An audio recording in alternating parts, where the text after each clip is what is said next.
Hello and welcome everyone to this session. This is the last session of organic chemistry.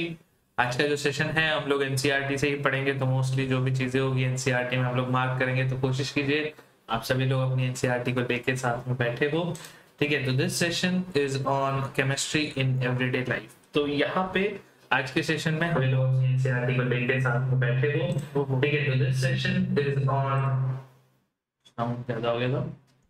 हाँ भाई, क्या बात है, जयंत आ चुका है। Hi Jayant, hello Purav, how are you? Purav, तुम्हारा सेशन स्टार्ट होने वाला है मंडे से, ठीक है। एंड सबसे पहला चैप्टर होगा मूल कॉन्सेप्ट, ठीक है पूरव। हाय अर्शिता। प्लस कोर्स का मैं सब डिटेल्स तो डाल दिया हूँ, कल शायद वो लाइव हो जाएगा, ठीक है। तो मंडे से स्टार्ट होगा तुम्हारा प्लस कोर्स, तो वो कल लाइव हो जाएगा, टेंशन मत लो, ठीक है। हाय निखिल डबल डबल हाय रिद्धि, हर्षिता, वेलकम एवरीवन। सो आज का जो सेशन है, इस सेशन में हम लोग कौन सा करेंगे, कोर्स का लिंक पूरा मैं तुमको कल शेयर कर दूंगा, ठीक है। तो जैसे ही लाइव होगा तो मेरे पास भी लिंक आ जाएगा, तो तुम्हारे साथ लिंक शेयर हो जाएगा टेलीग्राम चैनल पे। तो तुम टेलीग्राम चैनल पे कनेक्टेड हो ना? टेलीग्राम चैनल पे आपको लिंक मिल जाएगा उसका। क्या बात है Jethalal, hello how are you? So आज का जो सेशन है, गुड इवनिंग स्वस्तिक। आज के सेशन में हम लोग बात करेंगे केमिस्ट्री इन एवरीडे लाइफ। जल्दी से मैं एक बार इंट्रोडक्शन कर देता हूँ एंड फिर we can move on with the NCERT.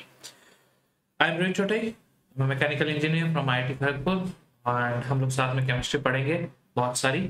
आप लोग यूज कर सकते हो मेरा code Chotai to unlock your free subscription on Unacademy platform. अब आप अनअकैडमी जेठालाल, आज ये चैप्टर स्टार्ट होगा और खत्म भी हो जाएगा। This is the last session of organic chemistry. मैं पिछले 2 महीने से ऑर्गेनिक केमिस्ट्री पूरा करवाने में लगा हुआ हूँ, एंड फाइनली आज जो होगा, this is the last session. NCERT के थ्रू ही करना है, इसमें तो कुछ ऐसा बहुत ज्यादा क्या कहते हैं, कॉन्सेप्ट वाइज ऐसा कुछ खास हमको डील नहीं करना है, ठीक है। एंड मंडे से I will be starting with inorganic chemistry. तो इनऑर्गेनिक का भी हम लोग डिस्कशन करेंगे, एंड फिजिकल के भी हम लोग क्वेश्चंस सॉल्व करना स्टार्ट कर लेंगे, ठीक है। पूरा प्लीज एवरीवन, जो भी है मेरा जो भी सेशन आएगा उस सेशन के लिए आप प्लीज टेलीग्राम चैनल ज्वाइन कर लीजिए, ठीक है। मेरा टेलीग्राम चैनल है क्रैक केमिस्ट्री ऑफिशियल, आप उस पर आ जाइए, उस पर आपको सब चीज मिल जाएगा। Swastik, can you please share the link? Thank you so much. तो अनअकैडमी प्लेटफॉर्म पे आपको सब्सक्रिप्शन लेना है तो आपको डाउनलोड करना होगा अनअकैडमी ऐप, या तो फिर आप वेबसाइट से भी इसको एक्सेस कर सकते हो। अगर आप नीट 2021 के लिए एस्पायर कर रहे हो तो then you can go for a 3 month subscription, जिसपे 1 मंथ फ्री है। एंड अगर आप नीट 2022 के लिए एस्पायर कर रहे हो then you can go for a 12 month subscription, जिसपे अराउंड 3 मंथ्स फ्री होगा। मतलब जब नीट की एग्जाम होगी तब तक का आपका सब्सक्रिप्शन वैलिड होगा, ठीक है। सो शुरू करते हैं यार आज का session with chemistry in everyday life, ठीक है। जस्ट अ सेकेंड, यस, ये रहा केमिस्ट्री इन एवरीडे लाइफ। सब लोगों को दिख रहा है ये चीज? स्वस्ति बोल रहा है गोकाल मचाऊंगा। हाय श्रुति, कैसी हो बहुत दिनों बाद? चलो शुरू करते हैं यार ये सेशन, ठीक है। जितने भी लोग बायो के लिए, मतलब नीट वाले जितने भी लोग हैं, इन लोगों को ये सेशन काफी मजेदार लगेगा, because a lot of things that are there in this chapter ये बायो वाले लोगों ने ऑलरेडी कहीं ना कहीं पढ़ रखा है, इसके बारे में सुन रखा है, ठीक है। कुछ कॉन्सेप्ट्स है जिसको लेके अपन बात करेंगे, जैसे soap and all that concept, लेकिन हम सारी चीज word by word, line by line NCERT से थ्रू पढ़ेंगे। तो प्लीज कोशिश कीजिए एनसीईआरटी आप ओपन करके बैठ जाइए, ठीक है। साथ में एक पेंसिल ले लेना, ठीक है, पेपर में आग लगा देंगे निखिल, क्या बात है, वेरी गुड। चलो शुरू करते हैं यार आज का session, and let's start with chemistry in everyday life, ठीक है। सो केमिस्ट्री के बारे में अभी तक हमने जितना भी स्टडी किया है, just to give you an overview of the organic chemistry. Organic chemistry में हमने स्टार्ट में पढ़ा हाइड्रोकार्बन। हाइड्रोकार्बन सबसे सिंपलेस्ट चेन थे। फिर हाइड्रोकार्बन का हमने क्लासिफिकेशन पढ़ा। क्लासिफिकेशन के बाद हमने देखा हाइड्रोकार्बन्स के ऊपर अलग अलग फंक्शनल ग्रुप्स लगने लगे, एंड फंक्शनल ग्रुप्स के लगने के बाद जो कंपाउंड फॉर्म होने लगे, इन कंपाउंड की सबकी अपनी अपनी एक आइडेंटिटी थी। तो इन आइडेंटिटी वाले कंपाउंड्स को स्टडी करने के बाद finally we went to the chapter which is bio. Just hold on a second, just a second.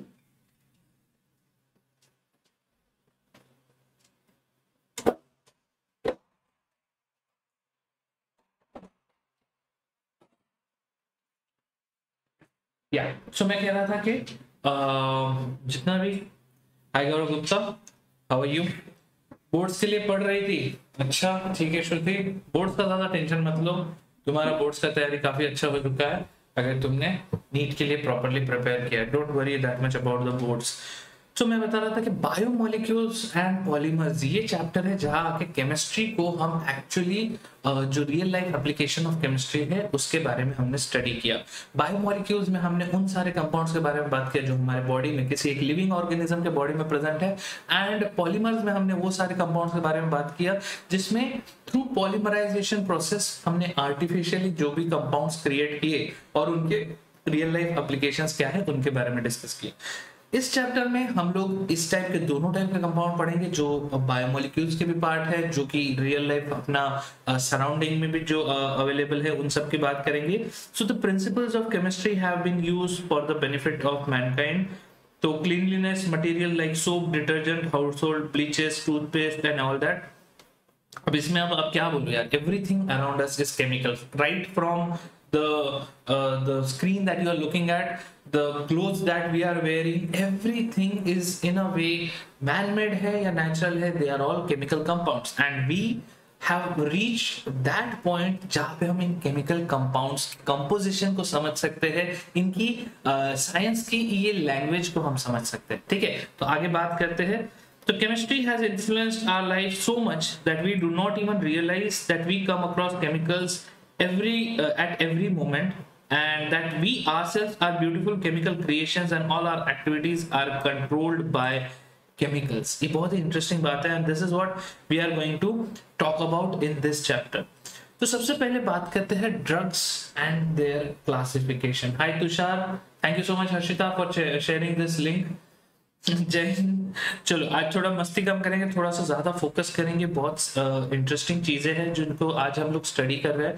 ठीक है, एंड सिंस हमको लाइन बाय लाइन जाना है तो प्लीज थोड़ा फोकस करना। क्या होता है जब बुक में पढ़ना होता है, ठीक है, तो वी हैव अ वेरी क्या बोलते हैं easier tendency of getting distracted, तो प्लीज थोड़ा कोशिश कीजिएगा डिस्ट्रैक्ट ना हो।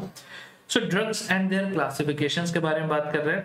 Drugs are chemicals of low molecular mass, around 100 to 500 units. Now these interact with macromolecular targets and produce a biological response. So when the biological response is therapeutic and useful, these chemicals are called medicines. And when these biological responses are harmful or destructive, we call them poison and all that kind of things। ठीक है,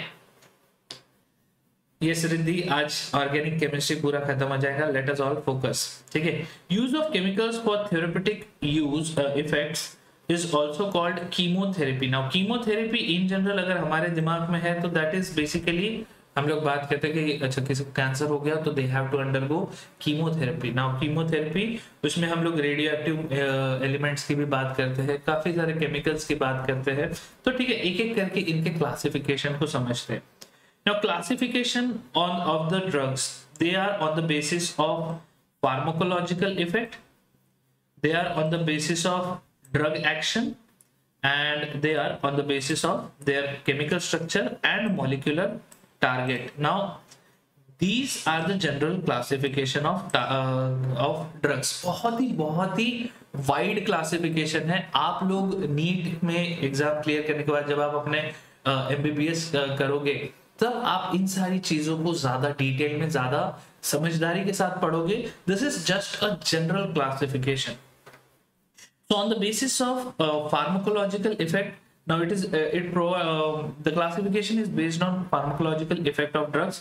It is useful for doctors because it provides them whole range of drugs available for the treatment of particular problem। ठीक है, तो treatment of particular type of problem, ये आपका जो मतलब जहां पे हम लोग किसी एक स्पेसिफिक इशू को, किसी एक स्पेसिफिक डिजीज को, किसी एक स्पेसिफिक इन्फेक्शन को या किसी टाइप के एक्सटर्नल एंटिटी को डिस्ट्रॉय करने के लिए या उसके सिम्टम्स को ओवरकम करने के लिए जो आप ड्रग्स यूज कर सकते हो, उनके बेसिस पे जो क्लासिफिकेशन है that is classification on the basis of pharmacological effect. ठीक है, then there is next type which is on the basis of drug action। now drug action का मतलब तो chemically थोड़ा और जूम करूं,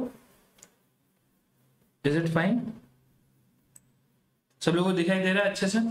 अच्छा, on the basis of drug action का मतलब ये है कि वो ड्रग किस तरह से रिएक्ट कर रहा है, वो केमिकल किस तरह से वहां पे प्रोसेस में पार्टिसिपेशन कर रहा है। तो the action of a drug on a particular biochemical process, this is the classification जहां पे आप ड्रग को उसके एक्शन के बेसिस पे करते हो। जैसे for example, antihistamines inhibit the action of the compound histamine which causes inflammation in the body. ठीक है, now this is an example, antihistamine. Histamines को लेके क्वेश्चन कई बार आ जाता है। ठीक है, तो सब लोगों को इसको लेके चीजें ध्यान रखना होगा, एंड आई थिंक इसके बारे में आगे भी हम और बात करेंगे। Now on the basis of chemical structure, अब केमिकल स्ट्रक्चर की बात है, मतलब आपने ये जो कंपाउंड बनाया है, ये जो ड्रग बना है, ये ड्रग किस फॉर्म से आया है, इसका एक बेसिक क्या बोलते हैं, पेरेंट मॉलिक्यूल क्या रहा होगा, इसका स्ट्रक्चर क्या रहा होगा, इसमें क्या क्या और फंक्शनल ग्रुप्स या क्या मेन स्ट्रक्चर फॉलो होता है, उसके बेसिस पे भी ड्रग्स को क्लासिफाई किया जाता है। तो it is based on the chemical structure of the drug. Now this is इसमें अब एग्जांपल दिया, drugs classified in the way share common structural features, often have similar pharmacological activity. अब ये जो आपके सामने ड्रग दिया हुआ है, this is sulfonamide. Sulfonamides have common structural features. क्या आप में से कोई मुझे जल्दी से कमेंट में बता सकता है कि सल्फोनामाइड क्या करता है, सल्फोनामाइड का क्या यूज है? किसी ने पढ़ा है इसके बारे में? डॉक्टर लोग बताओ जरा। रिद्धि को ड्रग्स फार्मास्यूटिकल्स बहुत इंटरेस्टिंग लगता है, उसने प्रोजेक्ट बनाया है retroviral drug therapies for HIV। Interesting Riddhi, बहुत बढ़िया। सो सल्फोनामाइड्स, तो दीज आर मोस्टली जो भी अपना इन्फेक्शन जो होते हैं, इन्फेक्शन से लड़ने वाले ड्रग होते हैं, तो सिंपल लेवल के ड्रग है ये। ठीक है, now on the basis of molecular target, तो अभी तक हमने ड्रग को क्या क्या इस पे बेसिक्स किया। फार्माकोलॉजिकल जो है, that is from the treatment of a problem, symptom को ओवरकम करना या उसके जो प्रॉब्लम्स आ रहे हैं उनको सॉल्व करना, that is the pharmacological effect. On the basis of molecular target का मतलब ये हुआ कि आप उससे, उस मॉलिक्यूल से किस स्पेसिफिक बायोमॉलिक्यूल को या बॉडी के अंदर के किस एंटिटी को टारगेट कर रहे हो। So drugs usually interact with biomolecules such as carbohydrate, lipids, proteins and nucleic acid. So these are called target molecules or drug targets. ठीक है, तो अब ये आपको देखना है कि भाई ये ड्रग इनमें से किस चीज के साथ इंटरेक्ट करेगा, उसके बेसिस पे आप उसको डिफाइन करोगे कि तो these are all classification techniques. ऐसा नहीं है कि this is the only way we classify all the drugs, लेकिन अभी तक केमिस्ट्री को हम क्लासिफाई कर रहे थे on the basis of chemical composition, on the basis of a compound, on the basis of its functional group, on the basis of the reactions that they get involved. But now we have reached that point जहाँ पे हम इन chemical को एक किसी चीज को solve करने के लिए या किसी प्रॉब्लम को ओवरकम करने के लिए इस्तेमाल करने वाले हैं, and that's why this kind of classification is a very important type of classification that you will have to overcome in coming future. ठीक है, अच्छा, pneumonia, ear infection, severe burns, travellers वगैरह, ये आई थिंक आप बता रहे हो किसका, सल्फामाइड का। Thank you so much Alia. Antibiotics है, it used to kill microorganism. ये एंटीबायोटिक का थोड़ा माइल्डर वर्जन है, मतलब सल्फोनामाइड्स आर मतलब अपन एंटीबायोटिक पे थोड़ा सा बात करेंगे। मैं एंटीबायोटिक को थोड़ा सा आपको अलग पर्सपेक्टिव से भी बताना चाहूंगा, and where are we in the journey of antibiotic as a whole human kind, इस पे भी मैं थोड़ा सा आपके साथ डिस्कशन करूंगा। थोड़ा टाइम वेट करते हैं उसके बारे में। तो sulphonamides are the initial ones, ठीक है, जो शुरुआती ड्रग्स थे जो simple virals, simple bacterial infections को डील करने के लिए यूज किया जाता था। Now drug target interaction, now this is a very interesting thing कि ड्रग और वो जो केमिकल है, वो केमिकल किसी भी बायोलॉजिकल एंटिटी के साथ इंटरेक्ट कैसे करता है। So macromolecules of biological origin perform various functions in body. For example, proteins which perform the role of biological catalyst in the body are called enzymes. Now enzymes के बारे में हमने already बात किया था, these are biological catalyst. इसके बारे में हमने पिछले सेशन में जब हम लोग स्टडी कर रहे थे बायोमोलिक्यूल्स, तब हमने बात किया था। Now those which are crucial to communication system in the body are called receptors. So carrier proteins carry polar molecules across the cell membrane. Nucleic acid have coded genetic information for the cell. Lipids and carbohydrates are structural part of the cell membrane, and we shall explain the drug target interaction with the example of enzymes and receptors. तब जैसे carrier proteins carry polar molecules across the cell membrane. तो आपको पता है there is a cell, छोटा सा cell होता है, अपने आप में एक छोटा सा एक पावर हाउस होता है, ठीक है, एंड उसका खुद का एक सेल वॉल होता है. तो सेल वॉल के थ्रू कैरियर प्रोटीन्स जो होते हैं they can carry polar molecules. बहुत ही खूबसूरत होता है ये. अगर आप इनके सबको आपको भी कोशिश कीजिएगा यूट्यूब पे ये वीडियो सर्च कीजिएगा कि how biomolecules in our body, how they interact और हाउ दे ट्रैवल. और ऐसा लगता है कि एक छोटी सी दुनिया है, बहुत ही छोटे छोटे कंपाउंड्स जो है they are travelling along different pathways along the blood stream, along some क्या कहते हैं किसी भी मतलब वो जो पूरा स्ट्रक्चर जो बना होता है अंदर के अंदर. I just can't tell you कि वो कितना ब्यूटीफुल होता है. इसके बहुत सारे आपको विजुअलाइजेशंस मिलेंगे जो कि बहुत अच्छी यूनिवर्सिटीज ने क्रिएट किए. ठीक है, यस, एकदम छोटा सा प्यारा सा सेल माइटोकॉन्ड्रिया, राइट. कभी कंप्यूटर साइंस के बारे में भी बात करो, हम भी है सुनते करेंगे बात. ठीक है, आ जाओ. Mainly used in severe infection, sulfapyridine used in pneumonia. अच्छा Shruti, thank you so much for that. ठीक है, आते हैं बात करते हैं और इन सारी चीजों के बारे में. Now lipids and carbohydrates are structural part of the cell membrane. अपन इसके बारे में भी बात किया था. जैसे हम लोगों ने प्लांट सेल के बारे में अपन जब बात कर रहे थे, अपन ने क्या डिस्कशन किया था कि सेल्यूलोज जो होता है, सेल्यूलोज फॉर्म्स द वो cell wall of a plant cell. ठीक है, and I am very sure you guys know this much better because मतलब कई बार मुझे आप लोगों से बात करते करते ये फील होता है कि यार मैंने बायोलॉजी क्यों ढंग से नहीं पढ़ी. Now this is where I am getting restricted, क्योंकि मुझे बायो को और ज्यादा समझना है. केमिस्ट्री का interaction with the biological entities उसको भी थोड़ा अच्छे से समझना है. तो please keep on helping me. ठीक है, जहां पे भी कहीं मैं इधर उधर निकल जाऊं. ठीक है, छोटी सी दुनिया है हम लोग. ये श्रुति सही बात है. So let us talk about enzymes as drug targets. ठीक है, तो हम ये अलग अलग जो इसको है बायोलॉजिकल जो अपने अंदर के ये है कंपाउंड्स है उनको हम एक एक करके ड्रग टारगेट करके देखें. तो एंजाइम्स एज ड्रग टारगेट है. अब आपने इसके बारे में काफी कुछ पढ़ा होगा जब हम लोगों ने जस्ट मतलब हाल ही की बात है, पिछले एक साल में सब लोगों ने कोरोना वायरस के बारे में बहुत सारी चीजें डिस्कस की है, right. is also the kitchen of nucleus, हाँ, BMW, very good. तो कोरोना वायरस कैसे आपके बॉडी में आपकी बॉडी को अफेक्ट करता है, इसके बारे में हमने काफी सारी चीजें सुनी है. उसके बाद हमने ये भी सुना है कि कैसे हमारे बॉडी के अंदर एंटीबॉडीज डेवलप हो जाती है. कि कोरोना वायरस जब बॉडी में आया, बॉडी को रियलाइज हुआ, बॉडी के इम्यून सिस्टम ने उससे लड़ाई करना शुरू किया एंड फिर फाइनली उसको जब हटाने के बाद नाउ अपने बॉडी के पास, बॉडी के इम्यून सिस्टम के पास एक तस्वीर थी, एक आप समझ लीजिए वांटेड टाइप की जो तस्वीर थी. जो वांटेड टाइप की तस्वीर में पता था कि भैया ये कोरोना वायरस है, अगर ये किसी भी फॉर्म में आएगा तो उसको पकड़ो और गोली मार दो, right. Now that kind of human evolution takes place inside our body all the time. मतलब आप इमेजिन कीजिए, आप बाहर गए, पानी पूरी खाए और आपको कोई एक वायरल इन्फेक्शन हो गया जिसका आपको पता नहीं वो कहाँ से आया, लेकिन हल्का सा डायरिया होके आप ठीक हो जाते हो, या हल्का सा सम XYZ इशू होके कुछ एक सिम्टम आता है और उसके बाद आपको लगता है नहीं चलो ठीक है, नेक्स्ट डे आप वापस तैयार हो.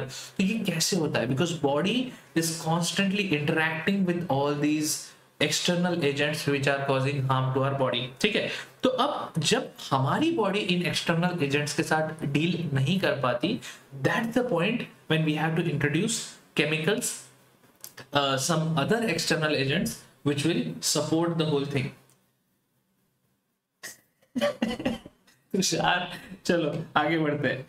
तो enzymes as drug targets, catalytic action of enzymes. So for understanding the interaction between a drug and an enzyme, it is important to know how do enzyme catalyze the reaction. In their catalytic activity, enzymes perform two major functions. The first function of an enzyme is to hold the substrate for a chemical reaction. तो enzyme क्या है? It's a biological catalyst. Catalyst क्या करता है? Reaction को करवाने के लिए एक प्लेटफॉर्म क्रिएट करता है। तो the first function of an enzyme is to hold the substrate for a chemical reaction. Active sites on enzymes hold the substrate molecule in a suitable position so that it can get attacked by the reagent effectively. I think इस वाले part को अपन ने नहीं mark करना चाहिए, अपन ने इसको mark करना चाहिए. This is a very important part. Okay, enzymes first function क्या है? To create a suitable platform.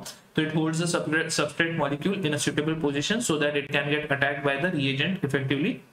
Now, substrate binds to the active site of the enzyme through a variety of interactions such as ionic bonding, hydrogen bonding, van der Waals interaction or dipole-dipole interaction. Now, this is something जिसके बारे में हम लोग constantly study करते रहते हैं. हम लोगों ने ये भी देखा कि अपने अंदर जैसे DNA के अंदर भी हमने देखा था हाइड्रोजन बॉन्डिंग होती है, सल्फाइड लिंकेजेस होते हैं. तो this is basically the way the interaction between different chemicals in a solution. That's exactly what happens in our body as well.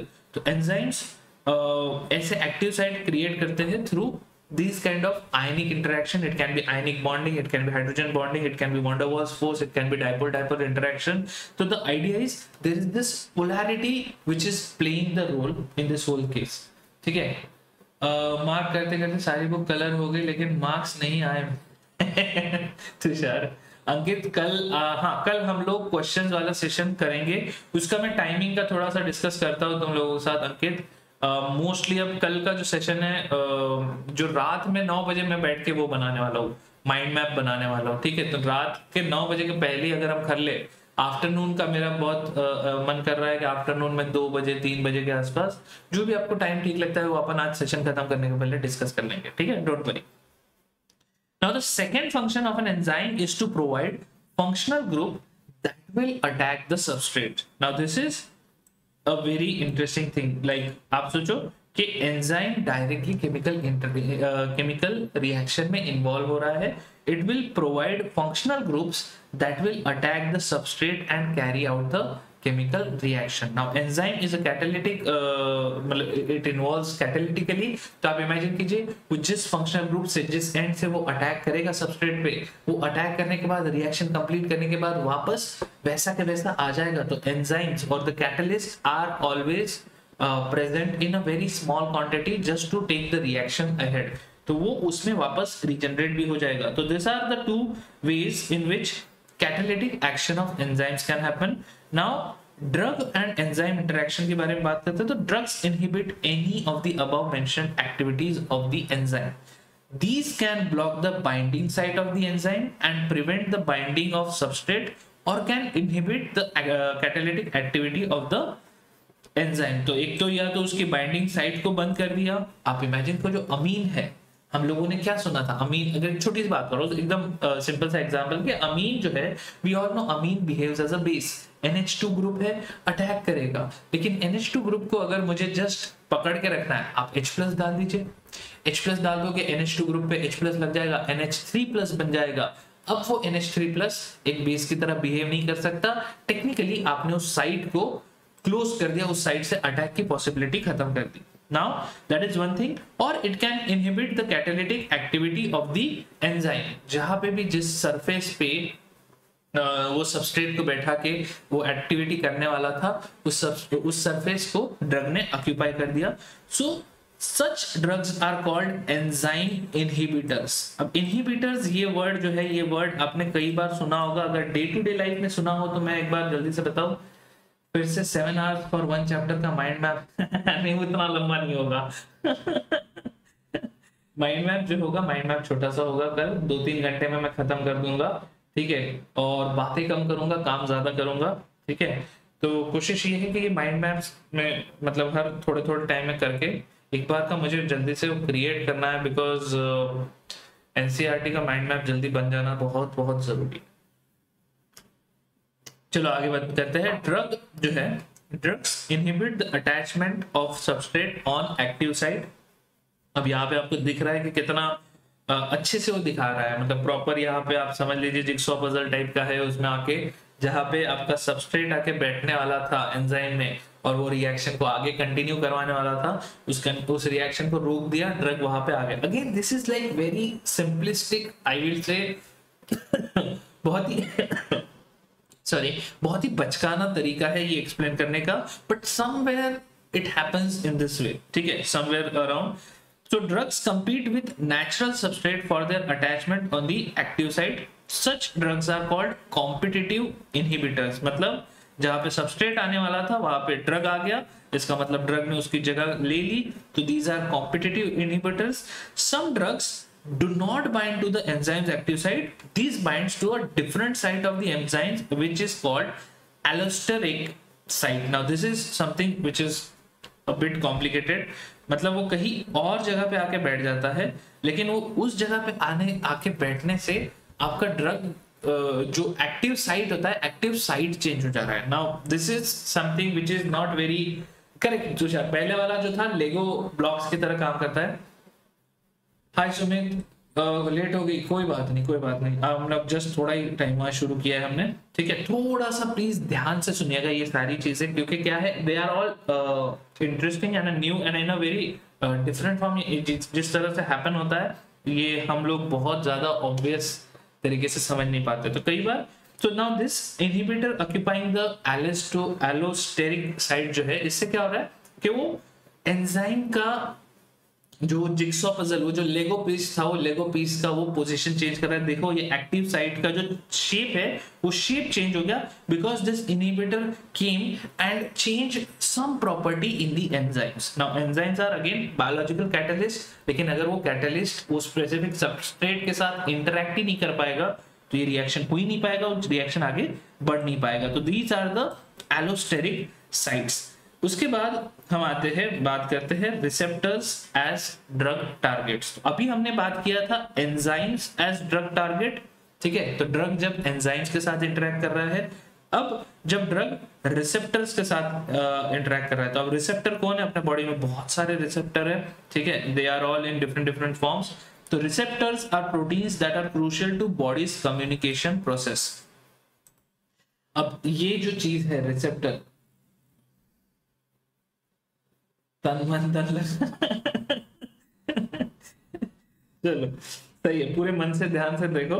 तो रिसेप्टर जो होते हैं ना, रिसेप्टर को आप ऐसा सोचो कि क्या बोलूं मैं सिंपल एग्जांपल्स ढूंढने की कोशिश करता हूँ, लेकिन I am still chemistry teacher. मैं बायोलॉजी को उतना अच्छे से, उतना मेटाफोरिकली बोल नहीं पाता, that is where I feel little bit restricted, but ठीक है, I will try my best.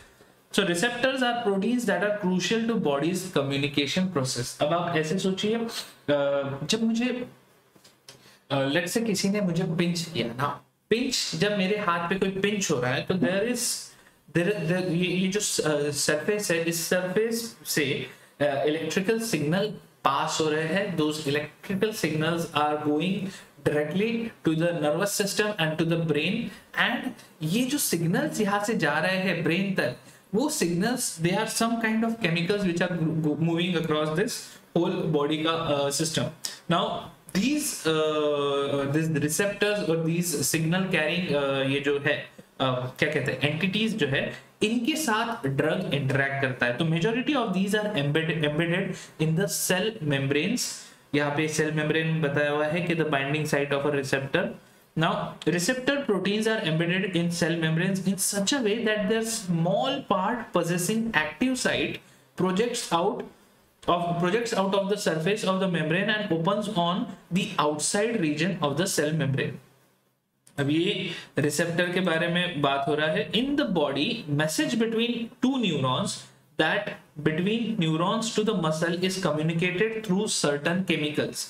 These chemicals are known as chemical messengers, and chemical messengers are received at the binding site of the receptor proteins. Now this is very important because आप imagine कीजिए everything.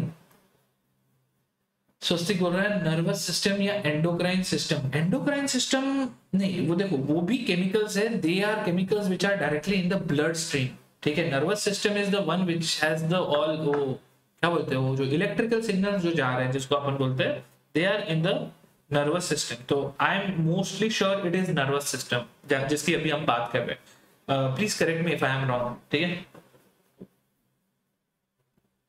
Hi Rahul, how are you? ठीक है, चलो इसके बारे में बात करते हैं. So in the body, message between two neurons. अब neurons क्या है? Neurons are the those present in the brain जिसके बीच में ऐसा आपने को जब चमकता है ना, ठीक है, the process of चमकना is basically there is a क्या बोलते हैं, high voltage electricity that has moved between this whole neuron link, ठीक है, तो neural link by the way, ठीक है. So to accommodate a messenger, shape of the receptor site changes.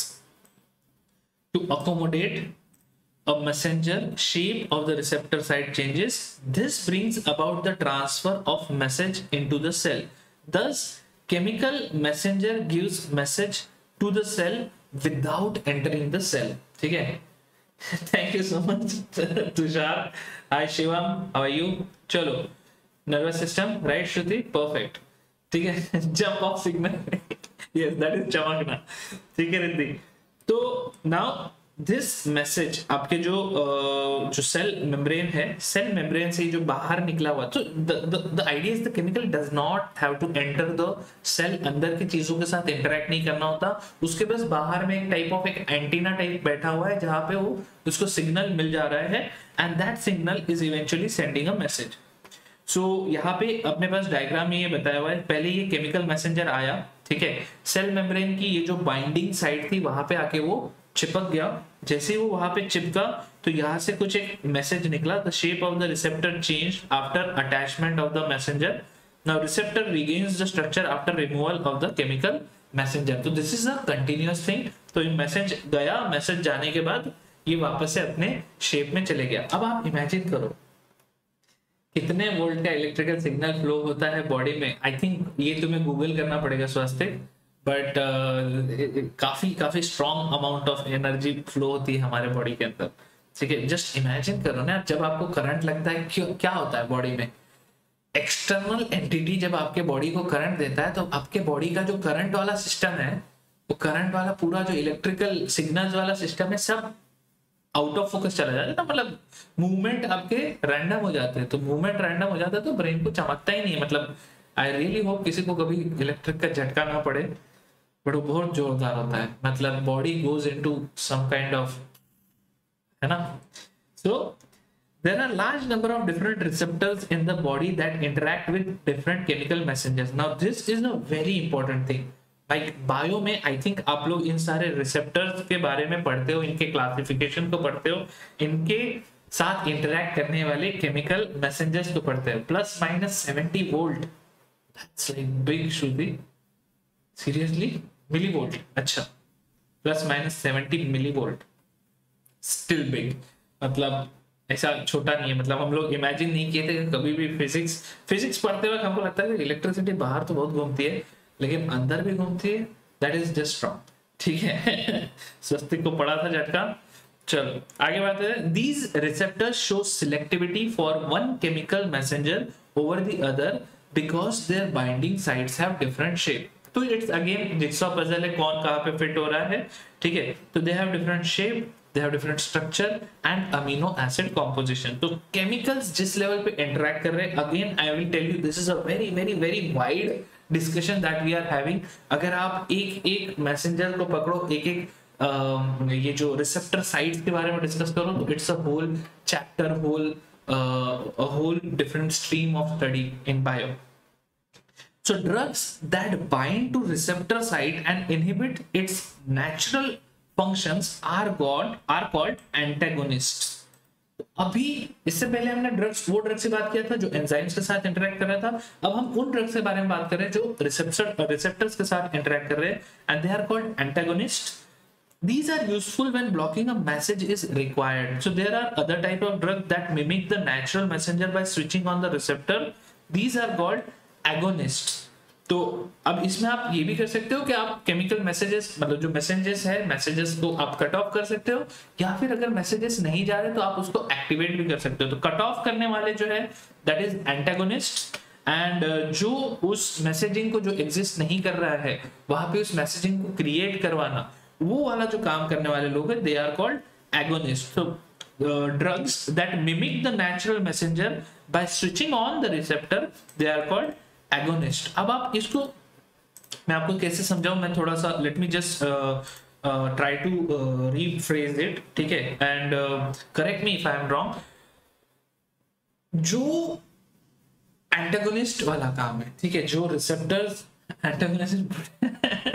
Antagonist वाला काम है, दैट इज बेसिकली, अगर आप ऐसे सोचो कि मुझे कहीं लग गया, ठीक है, I am having a severe pain, हाथ मुड़ गया, व्हाटएवर, कभी ना हो, लेकिन हाथ मुड़ गया and something happened like that कि यहाँ से मुझे कंटिन्यूअस पेन आ, ठीक है, so I might need some kind of local anaesthesia, और जो भी आप जब वहां पे कुछ सर्जरी परफॉर्म होगा, कुछ तो परफॉर्म होगा, तो it will inhibit the receptor there and inhibit the movement of chemicals to my brain saying that कि यहाँ पे दर्द हो रहा है, यहाँ पे दर्द हो रहा है, because अगर वहाँ दर्द होता रहेगा तो मैं चिल्लाता रहूंगा and I will not let the मतलब वो प्रोसेस जो है जिससे वो ठीक होगा होने नहीं दूंगा. Now there is other way as well. So one is inhibiting the signal system. जो दूसरा है वो क्या कर रहा है, let's say there is some kind of a depression type of a thing happening to someone, ठीक है, and the idea is कि जब मैं वो कि कोई बंदा, अपन जब आइसक्रीम खाते हैं, ठीक है, अब मैं तो खाने की बात ज्यादा करता हूँ, इसलिए please bear with me on that, लेकिन अपने जैसे पाव भाजी खा रहा हूँ, ठीक है, तो पाव भाजी खा रहा हूँ तो मुझे खुशी हो रही है.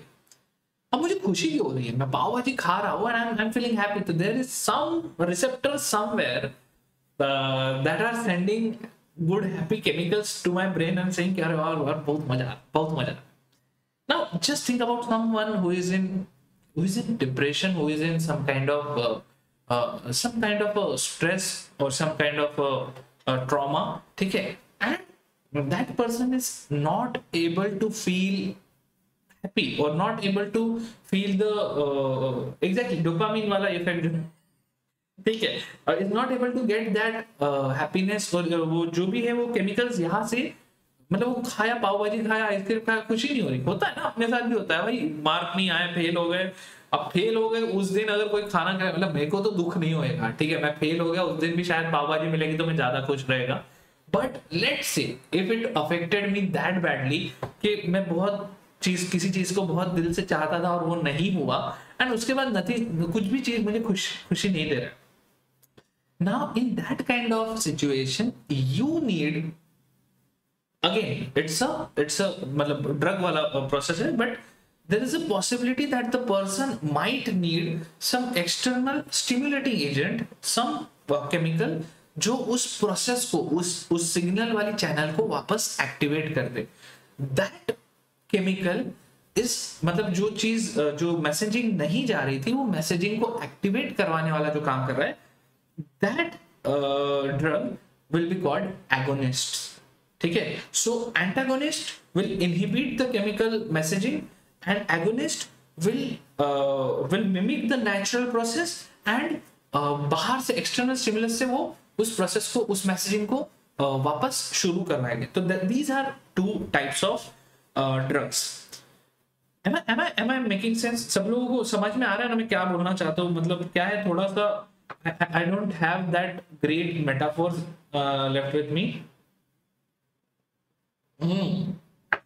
BMW फ्री फायर लवर है. फ्री फायर में तुझे डोपामिन रश आता होगा, राइट? क्या कह रहा है, depressive people are given serotonin and dopamine combination. अच्छा Riddhi, now that is interesting. बाकी तो मुझे तो लगता था कि यार अपने जितने पहचान वाले डिप्रेशन में लोग होते हैं, they go for an alcohol combination and they get some different kind of a dopamine rush. I don't know why, but ऐसे दिल टूट गया किसी का ठीक है, तो दोस्त ने दिल टूट गया तो जाके बैठ गए कहीं पे और इथेनॉल का थोड़ा सा सेवन किया, फ्लेवर्ड इथेनॉल का, और दिल का दर्द भूल गए. तो again that has nothing to do here, but the idea is कि yes, there are different kind of ways to deal with all kind of this stresses. Now जब आप कोई एक ड्रग अपने बॉडी में डाल रहे हो which is mimicking a natural function, तो you just understand कि those chemicals already existed in our body in some way or the other, ठीक है. Now the point is कि body internally is not able to generate those chemicals, or is internally not able to create those chemicals back. That's the reason why आपको externally ये सारी चीज inject करना पड़ रहा है, ठीक है, देवदास थेरेपी। सही है, सही है। So I think देखो drugs or any kind of this weapon substance abuse कहते हैं, ठीक है। Substance abuse is in a way it's generating that chemical response in the body from external consumption of some external chemical। मतलब आप imagine कीजिए, it's, चलो ये तो एक शराब तो चलो एक चीज है, लेकिन apart from that there are lots and lots of drugs that people do, right? And they do it for recreation. And आपने कई बार सुना भी होगा कि eventually क्या होता है कि people get hooked on to these kind of substances. And the reason is अब वो जो हैप्पीनेस वाला जो हार्मोन है, जो अपन बोल रहे हैं कि चलो डोपामिन रश आ रहा है, सेरोटोनिन रश आ रहा है, now that is something the body was supposed to create। मैं अगर फुटबॉल खेलने जाऊंगा या मैं अगर क्रिकेट खेलूंगा, मैंने बॉल डाला, विकेट गिर गई, मुझे बहुत मजा आएगा, मुझे बहुत खुशी होगी। I am able to generate that chemical inside my body through some physical action. कई लोगों को योगा करके अच्छा लगता है, कई लोगों को दौड़ के आने में अच्छा लगता है, कई लोगों को पाव भाजी खाने में अच्छा लगता है। लेकिन when people use these kind of external stimulants, they kind of try to recreate those message करने वाले, जो सिग्नल्स करने वाले जो केमिकल्स है, वो एक्सटर्नली अपने बॉडी में इनपुट डालते, पुट करते हैं, and eventually they get hooked on to it, because अब बॉडी वो केमिकल, वो नेचुरली जो अपने बॉडी में बनने वाले जो केमिकल था, वो बॉडी उस क्वांटिटी में, उस कॉन्सेंट्रेशन में जनरेट नहीं कर पा रहा है। So they feel sad, they feel bad, they feel like lost, depressed because of lack of that drug, and they again have to get back to that whole thing. So drugs के बारे में अपन बात कर रहे हैं, तो we will get into that part as well, ठीक है। Yes, exercise helps increase the dopamine, and so does the chocolate, yes। And chocolate helps you increase a lot of other things, so let us talk about that later, ठीक है। तुषार को यार dopamine मिलता है, सही है, मैं अपनी क्लास का नाम डोपामिन रश लिख देता हूँ, ठीक है। Best example is Riya Chakraborty. नहीं BMW, I personally feel Riya Chakraborty बेचारी ज्यादा बदनाम हो गई, ठीक है। And we have a lot of people doing lot of worst things, तो वो तो होता है ना, स्केपगोट होता है ना, स्केपगोट बन गई है वो। But let's not get into those kind of things, ठीक है। लेट्स कम बैक टू अपना केमिस्ट्री इन एवरीडे लाइफ, ठीक है। Let's not go into politics in everyday life। तो चलो अभी हम बात करते हैं therapeutic action of different classes of drugs। तो अभी तक हमने क्या बात किया था? अभी हमने बात किया था ड्रग्स का जो है ड्रग टारगेट इंटरेक्शन, ड्रग किस तरह से अपने टारगेट के साथ इंटरेक्ट करता है। एंड इसके बाद ये जो ऑन द डी वाला जो पार्ट था, जो मॉलिक्यूलर टारगेट्स वाला था, वो अभी अपन दूसरा जो बात करेंगे, that is the on the basis of therapeutic actions of different classes of drug। तो अब इसमें सबसे आसान एंड सबसे सिंपल जो है, that is antacid, antagonist of each other, chocolate and exercise। तो कह सकते हो, मतलब स्वस्तिक का कमेंट में कहा नहीं पड़ रहा सब, they don't get hurt when they inject drugs in their body by themselves। They do get hurt, they do get hurt chemically, I think so, मतलब that's what I think। but मतलब again human nature has been a very weird shit। मतलब तुम ये सोचो ना, what is substance abuse? कई लोगों को चाय पीने से तुषार छेड़ मत उसको। तो मैं बोल रहा था कि कई लोगों को चाय पीना इज अ क्या बोलते हैं, इट्स अ केमिकल, वो होता है ना, मतलब शाम को 4 बजे चाय नहीं मिली तो सर दर्द होने लगता है। That is again a kind of a substance abuse, correct. You चाय के अंदर क्या होता है? चाय के अंदर आई थिंक कैफीन जैसा कुछ होता है ना, एक निकोटीन है, कैफीन है, एक और क्या है, कुछ तो एक है वो चीज, जरा पता करना क्या है चाय में। ठीक है, तो बॉडी नीड्स दैट केमिकल, ठीक है, and that's again a kind of substance abuse. अब we are all in some way or the other engage. अब मैं कॉफी पी रहा हूँ, what is coffee? It's a substance abuse. मतलब क्या है, मुझे नींद आ रही है तो मैं बोलूंगा मैं कॉफी पीऊंगा तो कैफीन मेरे बॉडी में जाएगा, some kind of bullshit will happen inside my body and I think it is able to keep me awake. ठीक है, चाय से लिवर खराब करता है BMW, क्या बात कर रहा है, क्या डरा रहा है भाई, चाय पीना छोड़ना पड़ेगा यार, ऐसा मत कर. हम लोग भी सब सब्सटेंस अब्यूज वाले ही लोग हैं, ठीक है. Sugar, just imagine sugar is such an extreme kind of a drug. Can you imagine we humans are culturally hooked on sugar? आप में से कितने लोगों ने कभी ऐसा ट्राई किया कि एक हफ्ता में शुगर नहीं खाऊंगा, या मैं शुगर का या एनी स्वीट आइटम का मैं कंजम्पशन छोड़ दूंगी? कितने लोगों ने ट्राई किया ये? चाय में कैफीन होता है Riddhi, thank you so much. Nicotine जो होता है, निकोटीन इसमें होता है टोबैको में, सिगरेट में, एंड कैफीन होता है कॉफी में और चाय में, ठीक है. Tushar is a coffee lover and such में चाय जहर, it's harmful. BMW, that's the whole thing. If you accept something culturally on a civilization level, then what do you think? That does not stop it from being a substance abuse. मतलब आप imagine करो, शक्कर जो है, sugar is a biggest monster that we have in our food system. We are consuming क्या बोलते हैं, एकदम purified carbohydrate, है ना. सुक्रोज जा रहा है पेल के आपके बॉडी में. Just imagine this sugar comes from sugarcane. Now the way it exists in nature, we were supposed to, मतलब अगर तुम हाथी होते और तुम शुगर केन खाते तो द कॉन्सेप्ट वाज कि तुमको ऐसा कम से कम ऐसा 5-6 गन्ने चबाते तब जाके आपको उतना शुगर मिलता. 5-6 गन्ने, बड़ा बड़ा स्टिक्स जो होता है वो जब आप पूरा चबा लेते तब जाके आपको उतना शुगर मिलता है जितना शुगर आपको 2 या 3 बढ़िया मोतीचूर के लड्डू में मिल जाता है. Now the way we exploit this whole thing, motichoor के लड्डू के लिए आपको मेहनत करना पड़ता है क्या? ऐसा उठा खलास, it hardly takes 5 seconds. And if you are like crazy person like me, it might take some less time and you will eat for more time. And the idea is simply that we are hooked onto this substance. So sugar जो है, sugar आपके body में जाके एक kind of a chemical signal छोड़ता है. ये कहा है अपना जयंत है कि नहीं आज के क्लास में? जयंत ने शुरुआत में बहुत ज्यादा एकदम आज बिल्कुल मस्ती नहीं करेंगे, बात करेंगे नहीं, बिल्कुल एकदम ध्यान से पढ़ाई करेंगे. कहा गया Jayant?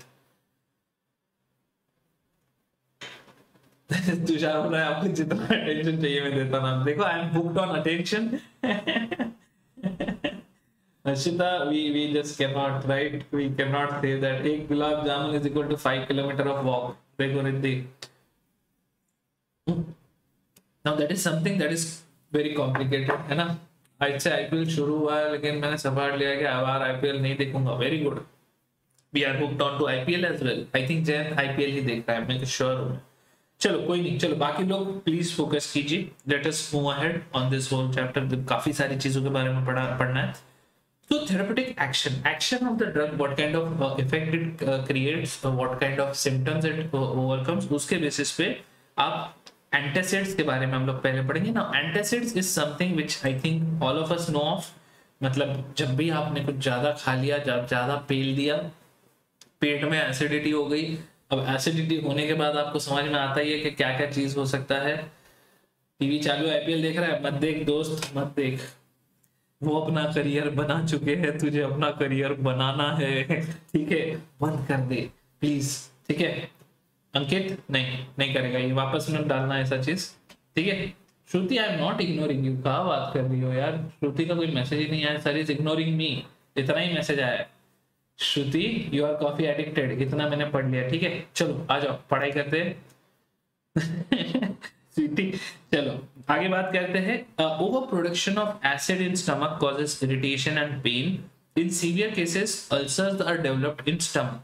Now this is an extreme case and काफी problematic चीज है ये. ठीक है. Let's not get into the details of all the issues, मतलब all the symptoms. So until 1970, only treatment for acidity was administration of antacid, such as sodium hydrogen carbonate or mixture of aluminium and magnesium hydroxide. So these are the antacids अपने को पता है, because these compounds are kind of amphoteric compound. Acid के साथ अगर ये react करेंगे तो ये बेस की तरह बिहेव करने लग जाएंगे and they are very mild. You can not have strong base. ऐसा नहीं है कि अमोनियम हाइड्रोक्साइड खा लिया, NaOH पी लिया ताकि मेरे पेट के अंदर का HCl शांत हो जाए. ऐसा नहीं हो सकता. आपकी बॉडी में जाते जाते वो सारी चीजें तोड़ फोड़ देगा. ठीक है. बाय प्रीति, गुड नाइट. तो ठीक है. तो नहीं दोस्त, मेरे पास BMW नहीं है. तेरे पास है क्या? But I would really love to have a BMW in my life once. ठीक है, मेरे को तो चला के देखना है, ऐसा कोई खास नहीं है. बट चलो आगे बढ़ते हैं. Excessive hydrogen carbonate can make stomach alkaline and trigger the production of even more acid. Now this is the extreme thing. 1970 तक हमारे पास और कोई तरीके नहीं थे एसिडिटी को ओवरकम करने के. Metal hydroxides are better alternative because of being insoluble. These do not increase the pH above neutrality. तो NaHCO3 के कंपैरिजन में you can go for mixture of aluminium and magnesium hydroxide. Milk of magnesia आपने सुना होगा. Now these treatments control only symptoms and not the cause. अब acidity क्यों हुई, किस कारण से हुई, इसके बारे में BMW वाली सैलरी नहीं है दोस्त मेरी, एंड होगी तो भी मैं BMW नहीं खरीदूंगा. I think that's a waste of my money. I would rather do better things with that. ठीक है, बट टेंशन मत लो. आगे बढ़ते हैं. These do not increase the pH above neutrality. Now these treatments control only the symptoms and not the cause. Therefore, with these metal salts, the patient cannot be treated easily. In advanced stages, ulcer becomes life-threatening, and its only treatment is the removal of the affected part of stomach. So, major breakthrough, ये बहुत ही important चीज है जिसके बारे में मैं बात करूंगा. आप लोगों ने ये सारी चीजों के बारे में पढ़ा ही होगा. Pantop D and all that. Yes, ulcer is due to bacterium Helicobacter pylori, which is triggered in hyperacidic medium. Interesting. मतलब there are bacteria जो हाइपर एसिडिक मीडियम में एक्टिवेट हो जाएंगे और फिर वहां पर लगा देंगे आग. Thank you so much Riddhi for this information. तो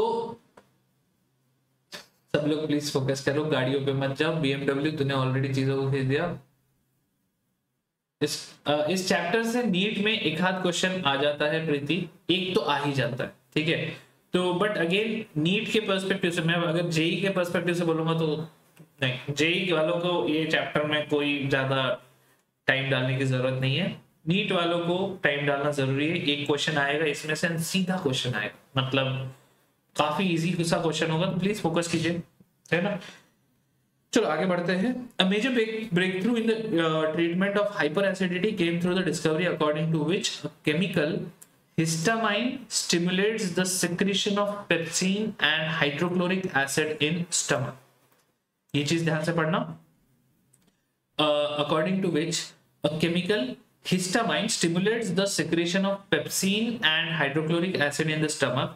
The drug cimetidine Tegamet was designed to prevent the interaction of histamine with receptors present in the stomach wall.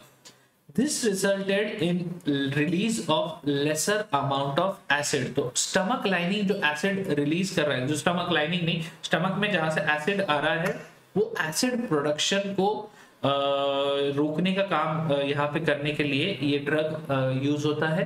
आप लोगों ने अगर इन जनरल इसके बारे में बात किया हो तो सुना हो तो they are called proton inhibitors. तो जैसे ये जो आप लोगों ने देखा होगा कि अगर कभी भी आपको एंटीबायोटिक का डोज दिया जाता है तो जनरली आपको साथ में ऐसा रैंटैक, पेंटॉप डी और दीज काइंड ऑफ सम, मैं जो नाम ले रहा हूँ they are basically name of the, मतलब वो ड्रग नहीं है, this is not a generic drug, it's basically वो कोई भी एक कंपनी ने जो नाम दिया है वो है, but they all contain proton inhibitor. तो क्या होता है जब आप एंटीबायोटिक्स खा रहे हो और ये सारी चीज ले रहे हो तो पेट के अंदर एसिड फॉर्मेशन का स्पीड बढ़ जाता है, तो उसको इनहिबिट करने के लिए आपको इस टाइप के ड्रग लेने पड़ते हैं। So the stomach eventually release a lesser amount of acid. So the importance of the drug was so much that it remained the largest selling drug in the world until another drug, ranitidine Zantac, was discovered. तो पिछला drug कौन सा था? Histamine जो है, histamine is stimulating the secretion of pepsin and hydrochloric acid in stomach. Histamine को target करने के लिए जो एंटीहिस्टामिन जो है that is cimetidine in this case, and it was designed to prevent the interaction of histamine with the receptors present in the stomach wall and which is basically inhibiting the proton, and it remained the largest selling drug in the world until the drug ranitidine was discovered. ठीक है, तो ये थोड़े कुछ important चीज है। तो this is the histamine, this is cimetidine जो इस हिस्टामिन को पकड़ लेता है, and this one is ranitidine जो कि सेम काम करता है। तो मोस्ट प्रोबेबली सिमेटिडीन का कुछ एक ऐसा कुछ हो सकता है, कुछ ऐसा बिहेवियर हो सकता है जो जिस चीज के चलते कुछ नेगेटिव आउटकम हो, इसलिए आपको दूसरा ड्रग की जरूरत पड़ी। अच्छा, रिद्धि को अल्सर डायग्राम हुआ था। हाँ भाई ऋषभ छिलके, बकवास करना है तो चले जाए इधर से। ऋषभ छिलके, तुझे काम धाम नहीं है तो क्यों इधर बैठा है लुखे? ठीक है, अपना नाम चेंज कर ले, ऋषभ लुखे कर ले। हाँ भाई लाडला आ गया, कहा है? अच्छा जयंत आ गया। कल का सेशन के बाद ये डाइग्रेसिंग चैट बहुत डाइल्यूट कर रहा है, सेशन को डिस्ट्रैक्ट कर जाता है। चलो ज्यादा इधर उधर डाइग्रेट मत हो। अरे कोई बात नहीं यार, ऐसा BMW ऐसी बात नहीं करते, ठीक है। That person is a really nice person और वो बहुत अच्छा पढ़ाते हैं यार, क्यों इसको वैसा ये सब मत करो। ये जो लुखे जो लोग हैं ना इसके जैसे, इसको पढ़ाई नहीं करना, ठीक है। तो जिसको पढ़ाई नहीं करना है तो उसको क्यों फालतू में ज्यादा उनको ये मत कर, ठीक है। देवांश तेरा, हाँ इनऑर्गेनिक का जो शेड्यूल है वो शेड्यूल में शेयर करता हूँ। अभी आज का सेशन खत्म करने के पहले अपन वो सारा डिस्कस करेंगे। मंडे से I will be starting from with inorganic, ठीक है। हो सकता है सस्ते। BMW का डाउट ऊपर है, क्या है डाउट स्पैम करो।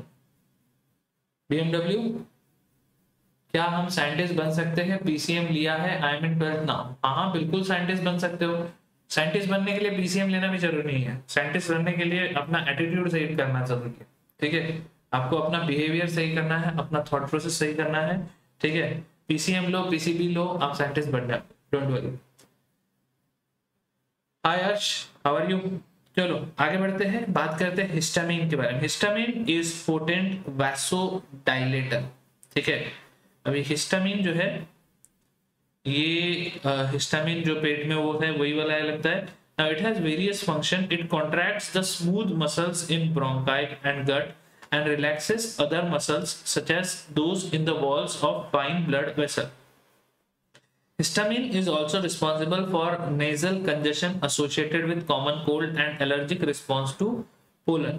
Now synthetic drugs brompheniramine dimetap and terfenadine seldane acts as antihistamines. They interfere with the natural action of histamine by competing with histamine for binding sites of the receptors where histamine exerts its effect. तो आपको यहाँ पे समझ में आ रहा है, this is the competing, वो जो अपन ने ऊपर देखा था कि ड्रग्स किस तरह से बिहेव करते हैं, कंपीटिंग टाइप के इसमें भी बिहेव करते हैं कि वो जो रिसेप्टर का जो पोजीशन है, वो जो जिक्सा पजल है जहाँ पे आपका वो केमिकल आके मिलने वाला था, वहां पे ड्रग जाके खुद बैठ जाता है, तो केमिकल वहां पे आ नहीं पाता, तो वो रिएक्शन आगे बढ़ नहीं पाती, ठीक है। सो the interfering drugs like brompheniramine and terfenadine acts as antihistamine by competing with histamine for binding sites of the receptors where histamine एक काम है जिसमें क्या क्या आता है, it contracts smooth muscles in the bronchi, gut and relaxes other muscles. It's also responsible for nasal congestion. तो antihistamine डालोगे तो स्टमक एसिड के साथ इंटरेक्ट क्यों नहीं कर रहा है? तो the reason is that the anti allergic and antacid drugs work on different receptors. तो अब यहाँ पे इंटरेस्टिंग बात आ गई कि रिसेप्टर वाला जो हमने कॉन्सेप्ट पढ़ा था कि जो जो जिक्सॉ पजल इसमें आपको कौन फिट हो रहा है, वो सारी चीजें भी यहाँ पे चेंज हो रही है। हाय रेवांश, रिकॉर्डेड व्यूअर।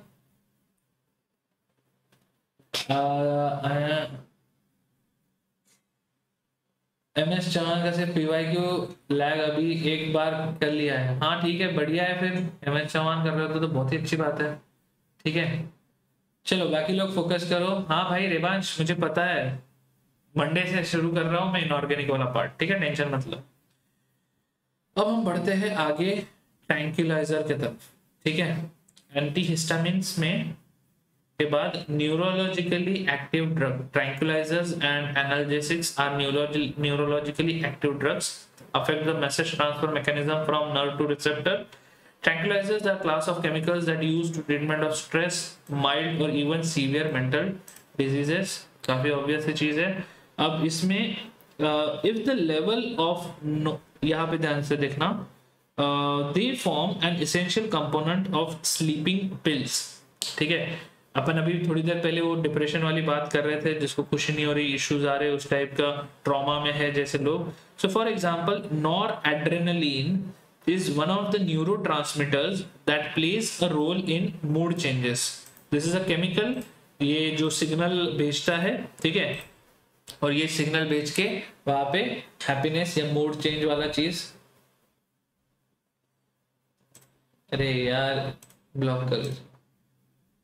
ठीक है, तो क्या बात कर रहा था मैं कि अच्छा हाँ, तो noradrenaline जो है is one of the neurotransmitters that play a role in mood changes. If the level of noradrenaline is low for some reason, then signal sending activity becomes low and the person suffers from depression.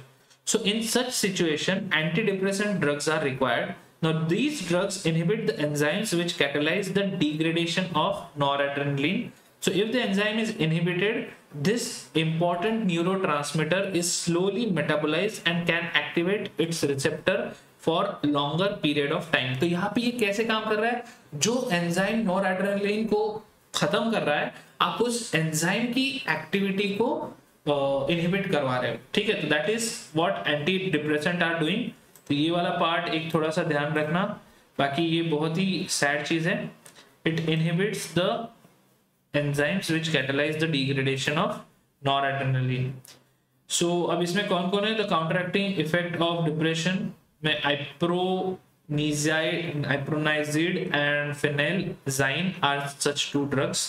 ठीक है, some tranquilizers namely chlorodiazepoxide and memprobamate are relatively mild tranquilizers and suitable for relieving tensions. Equanil is used, again मेरे को नहीं पता आपको ये सारे चीज ध्यान रखने होंगे या नहीं, बट अगर ये याद रखना होगा तो आई एम रियली सॉरी। मतलब आप क्या ही बोलो, इस पे जो जो क्वेश्चंस आए अपन कल क्वेश्चंस करेंगे, देखेंगे क्या क्या PYQ में क्वेश्चन आए हैं, कोशिश करेंगे उससे अपन ध्यान रखने का कि इनमें से क्या क्या हमको याद रखना है। ठीक है, derivatives of barbituric acid, veronal, amytal, nembutal, luminal and seconal constitute an important class of tranquilizers. These are derivatives called barbiturates. Barbiturates are hypnotic and sleep producing agents. Some other substances used as tranquilizers are Valium and serotonin. Now these are the क्या बोलते हैं structures of these compound. So ये जो है this is tranquilizers and class of tranquilizers. At least आपको नाम पता होने चाहिए, सीधा सीधा क्वेश्चन आ गया तो एटलीस्ट आपको पता हो। ठीक है, चलो बाकी लोग प्लीज फोकस।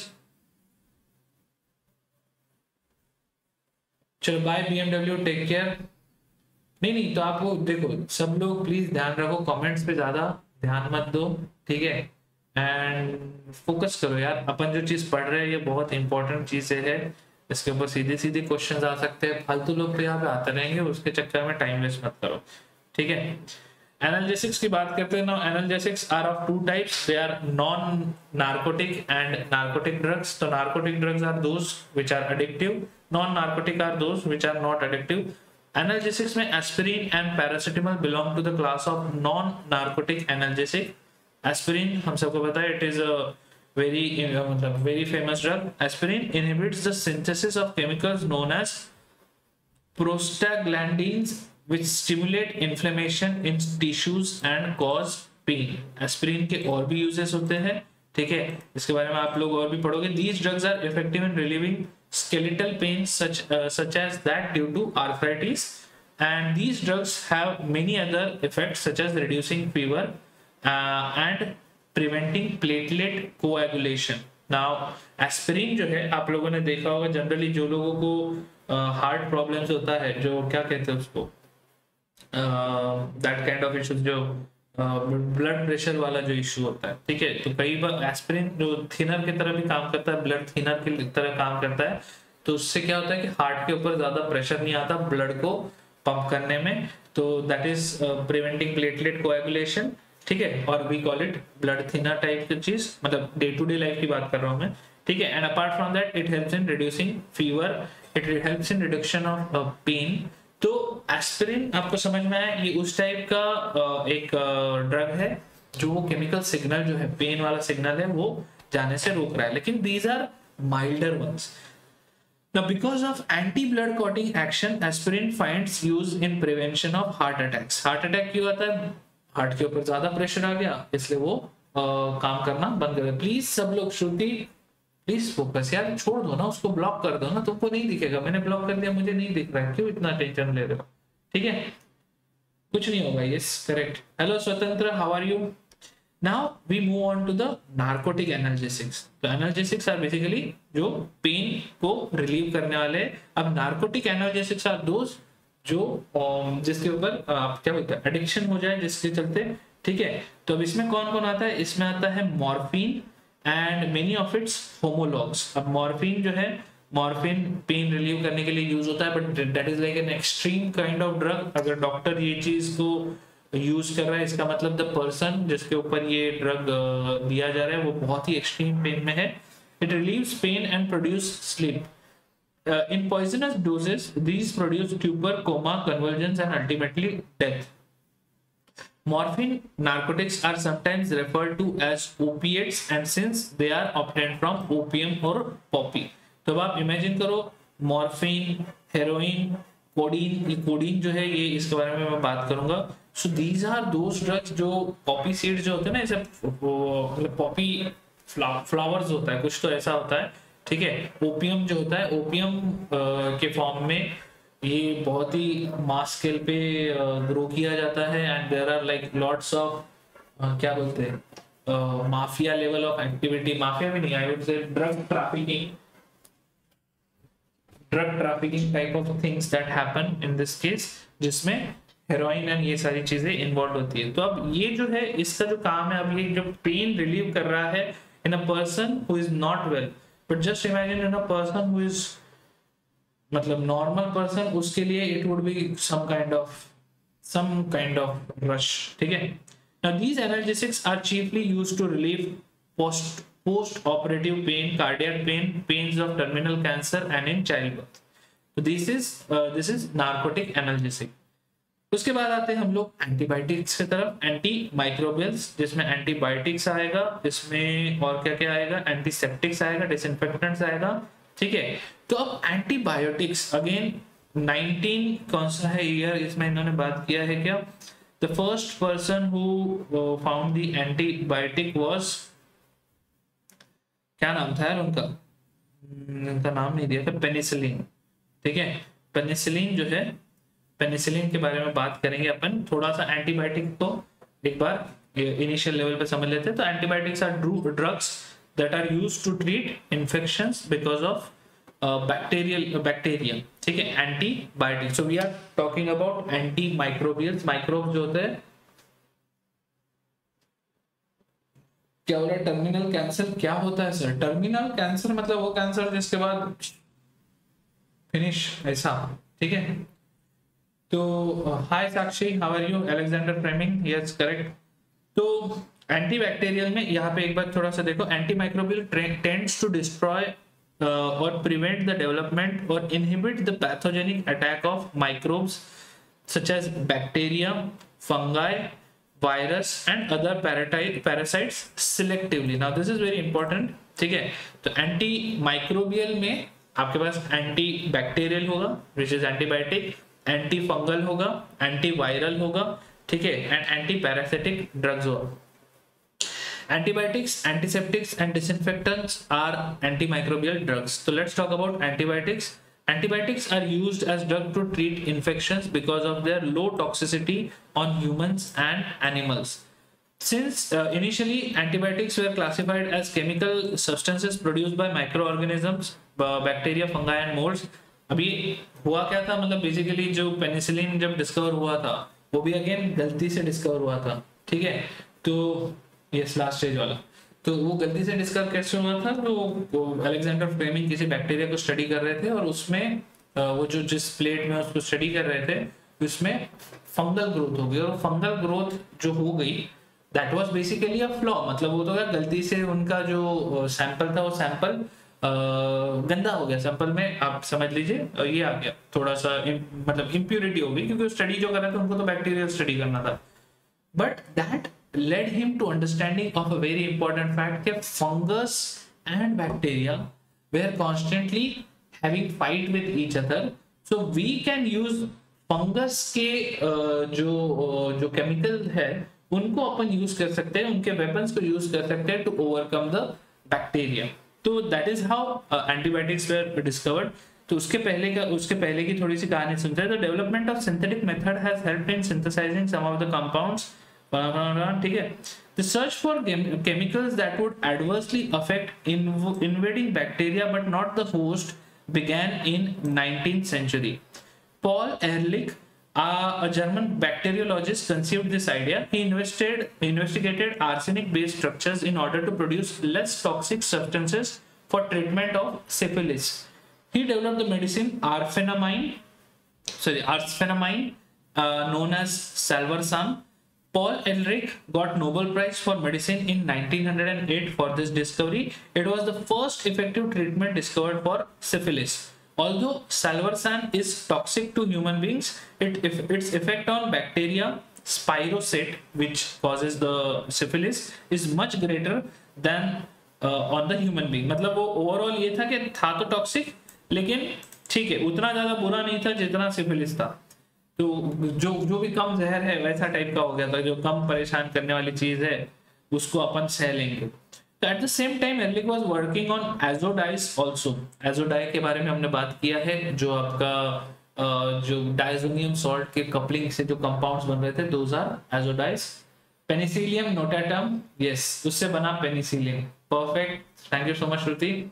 थोड़ा ऊपर कीजिए, मैं मार्क कर रहा था बुक पे। ऊपर क्या करूं? अच्छा ये कर ले यार, मार्क अपने हिसाब से मार्क कर ले, ये इतना ज्यादा इसमें कुछ क्वेश्चन सीधा नहीं आने वाला है। मैं एंटीबायोटिक्स के बारे में यहाँ से, ये जो कंपाउंड है arsphenamine, it contains arsenic. This is an important part because arsenic आज के टाइम में अगर आप बात करोगे तो it's a toxic element to have in our body, toxic compound, ठीक है। हाय शिवम, हमारे सिलेबस में कितने जर्मन लोग हैं? BIPC सब में है जर्मन पंटर लोग। अरे बेसिकली तो क्या ना, जर्मन लोग, फिर फ्रेंच लोग, इटालियन लोग, ब्रिटिश लोग, ये जितना यूरोपियन लोग है, इन्हीं लोगों ने सबसे लेटेस्ट वाला जो साइंस है उस पे काम किया। अब हमारे लोग अभी काम करेंगे तो शायद 50-70 years down the line Indian लोगों का भी बहुत ज्यादा नाम होगा। तो डोंट वरी, बहुत सारे लोग हैं यहाँ पे। श्रुति श्रेया बेटा please block, there is an option block, ठीक है, प्लीज फोकस।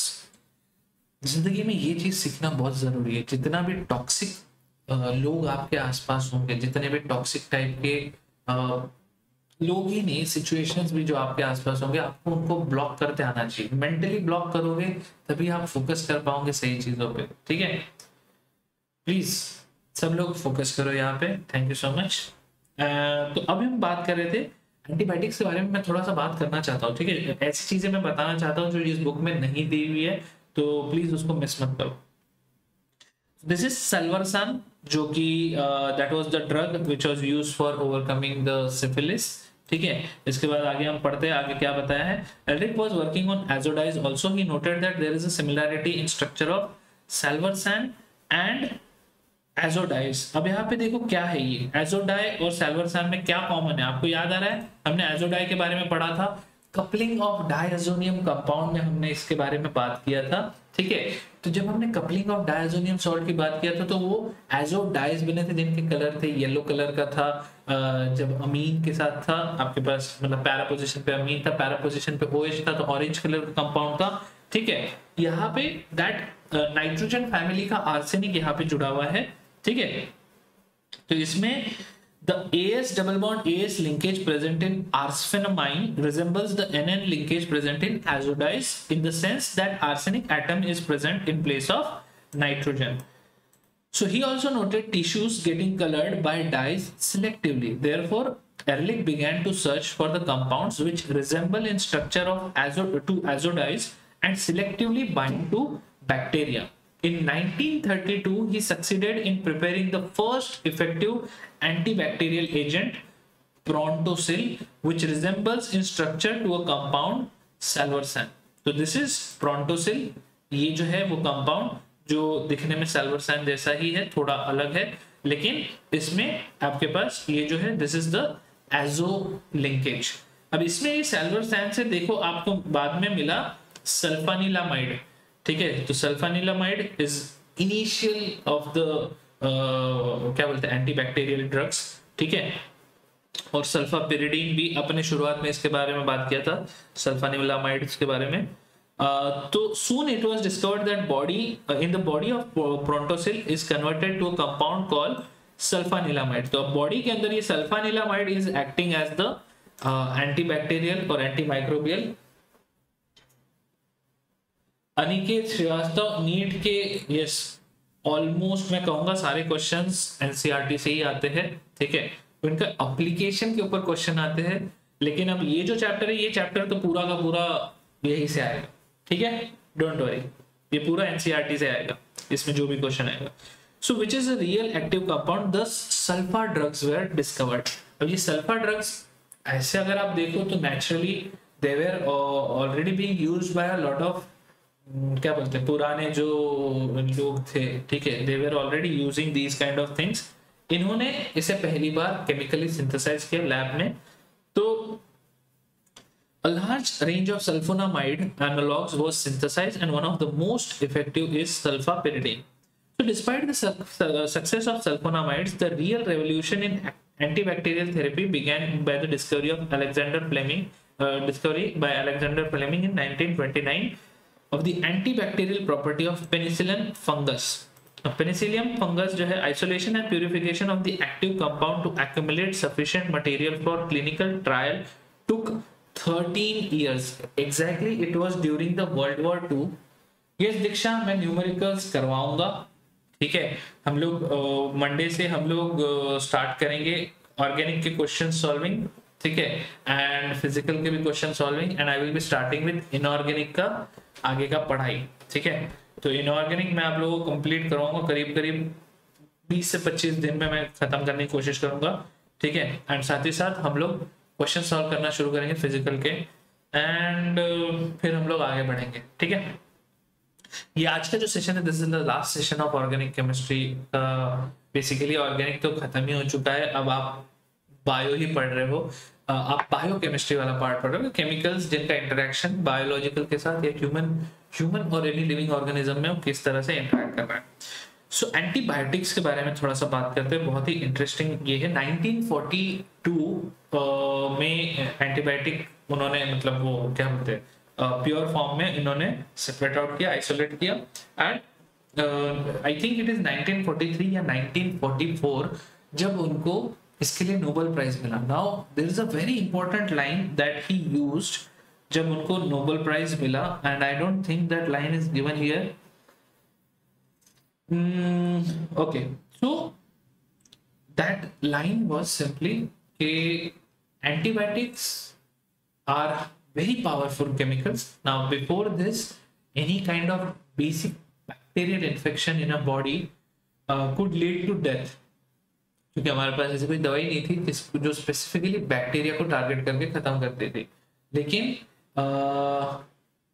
लेकिन जो ये जो जब एंटीबायोटिक्स आए मार्केट में तो फ्लेमिंग ने उस नोबेल प्राइज का जो लेते वक्त वो स्पीच में ये चीज बोला कि if antibiotics are not used properly, they are not used wisely, then इसका इफेक्ट खत्म हो जाएगा, the bacteria will evolve and the antibiotic जो कि हम उसको यूज कर रहे हैं मारने के लिए will fail.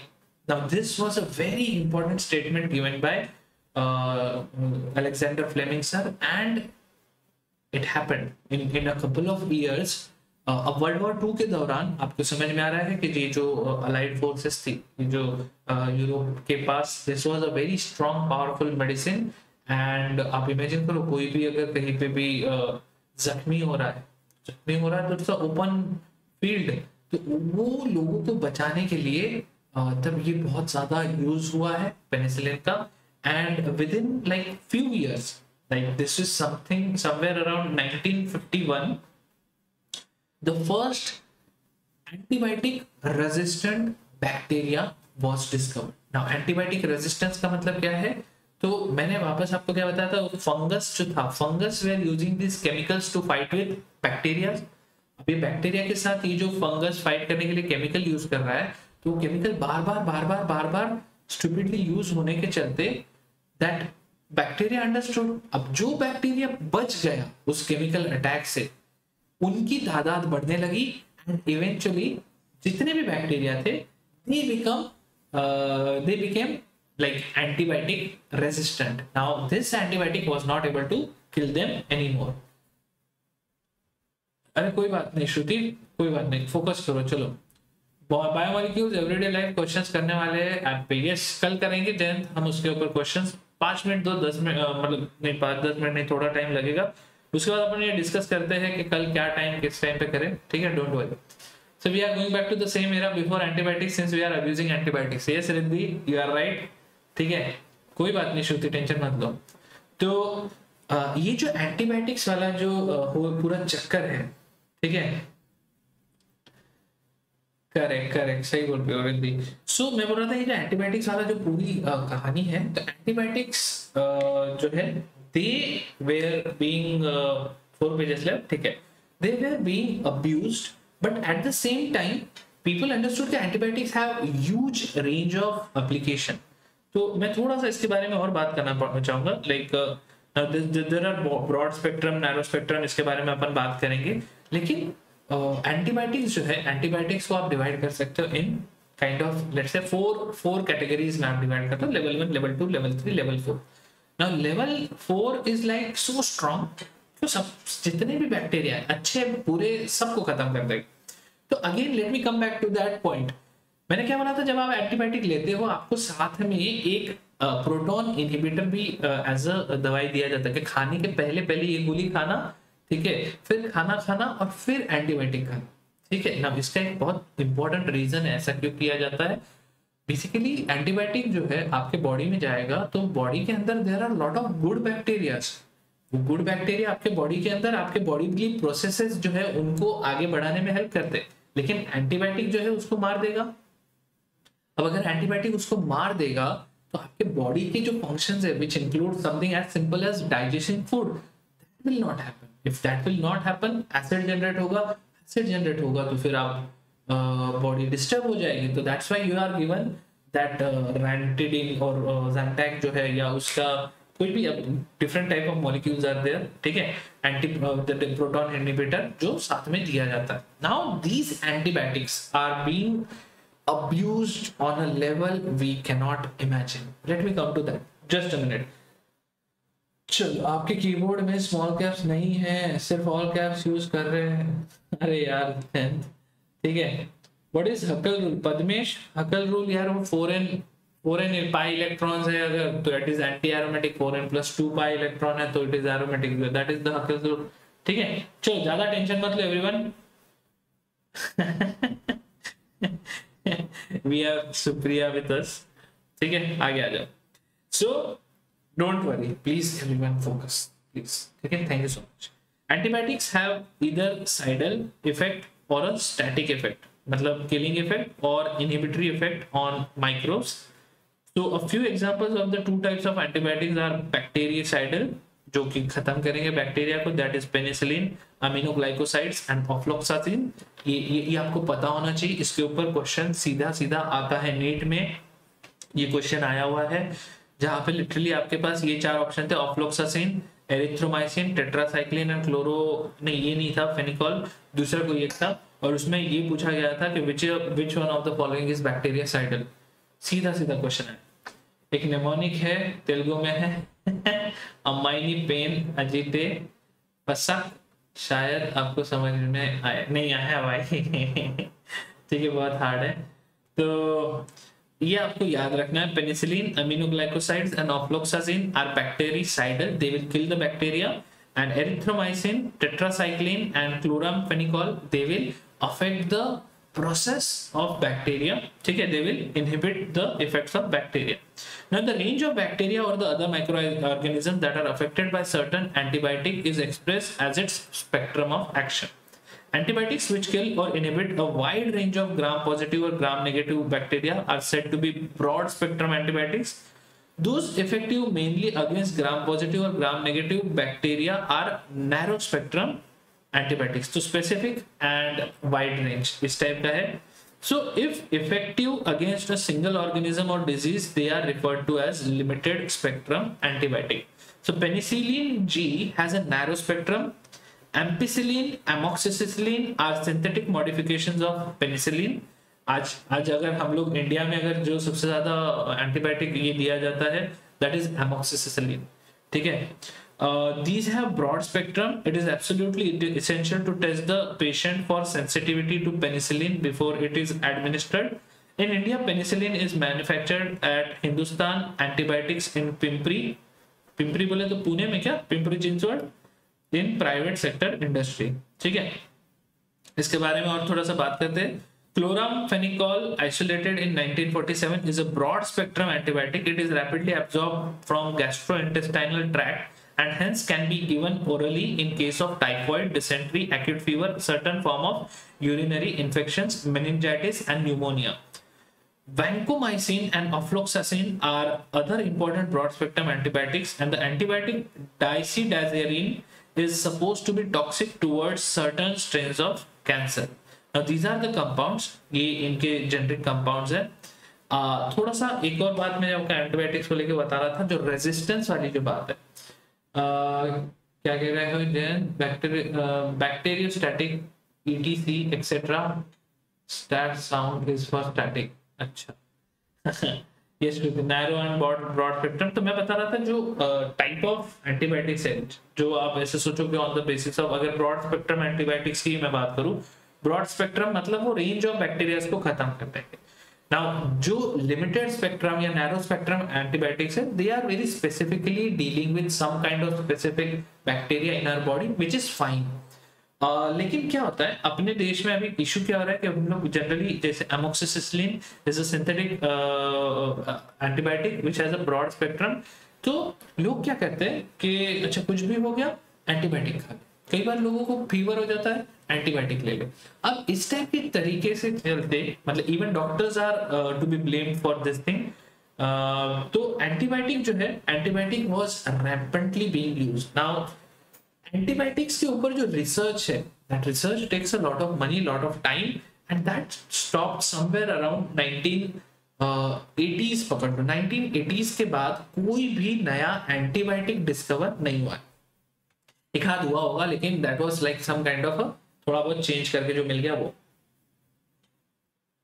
अब जिस तरह के हम एंटीबायोटिक यूज करते हैं, हम सिर्फ अपने बॉडी में एंटीबायोटिक यूज नहीं करते, we use antibiotics on animals. अब जो हम लोग पोल्ट्री में जो मुर्गियां होती है, या फिर आप सोचो जो गाय है, भैंस है, जितने भी जानवर जो है जिनको हम लोगों ने डोमेस्टिकेट करके रखा हुआ है, we are not able to provide them very great environment, great conditions, and वो बीमार ना पड़े, इसलिए उनको बहुत ज्यादा एंटीबायोटिक दिया जाता है. Now antibiotic is suppose to be used to kill the bacteria जिसने आपको अफेक्ट किया, लेकिन almost 70% of the antibiotics across the world, mark the number, 70% of the antibiotics across the world is used on animals as a preventive nature.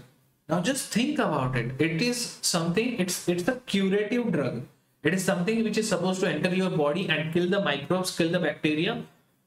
But it is being used as a preventive care. हम ये मुर्गियों को पहले से antibiotic देंगे तो फिर क्या होगा, ये बीमार नहीं पड़ेगी. अगर ये बीमार नहीं पड़ेगी तो ये बढ़िया मोटी ताजी होगी, ज्यादा भाव में बिकेगी, and you will get more money. Now just think about this part.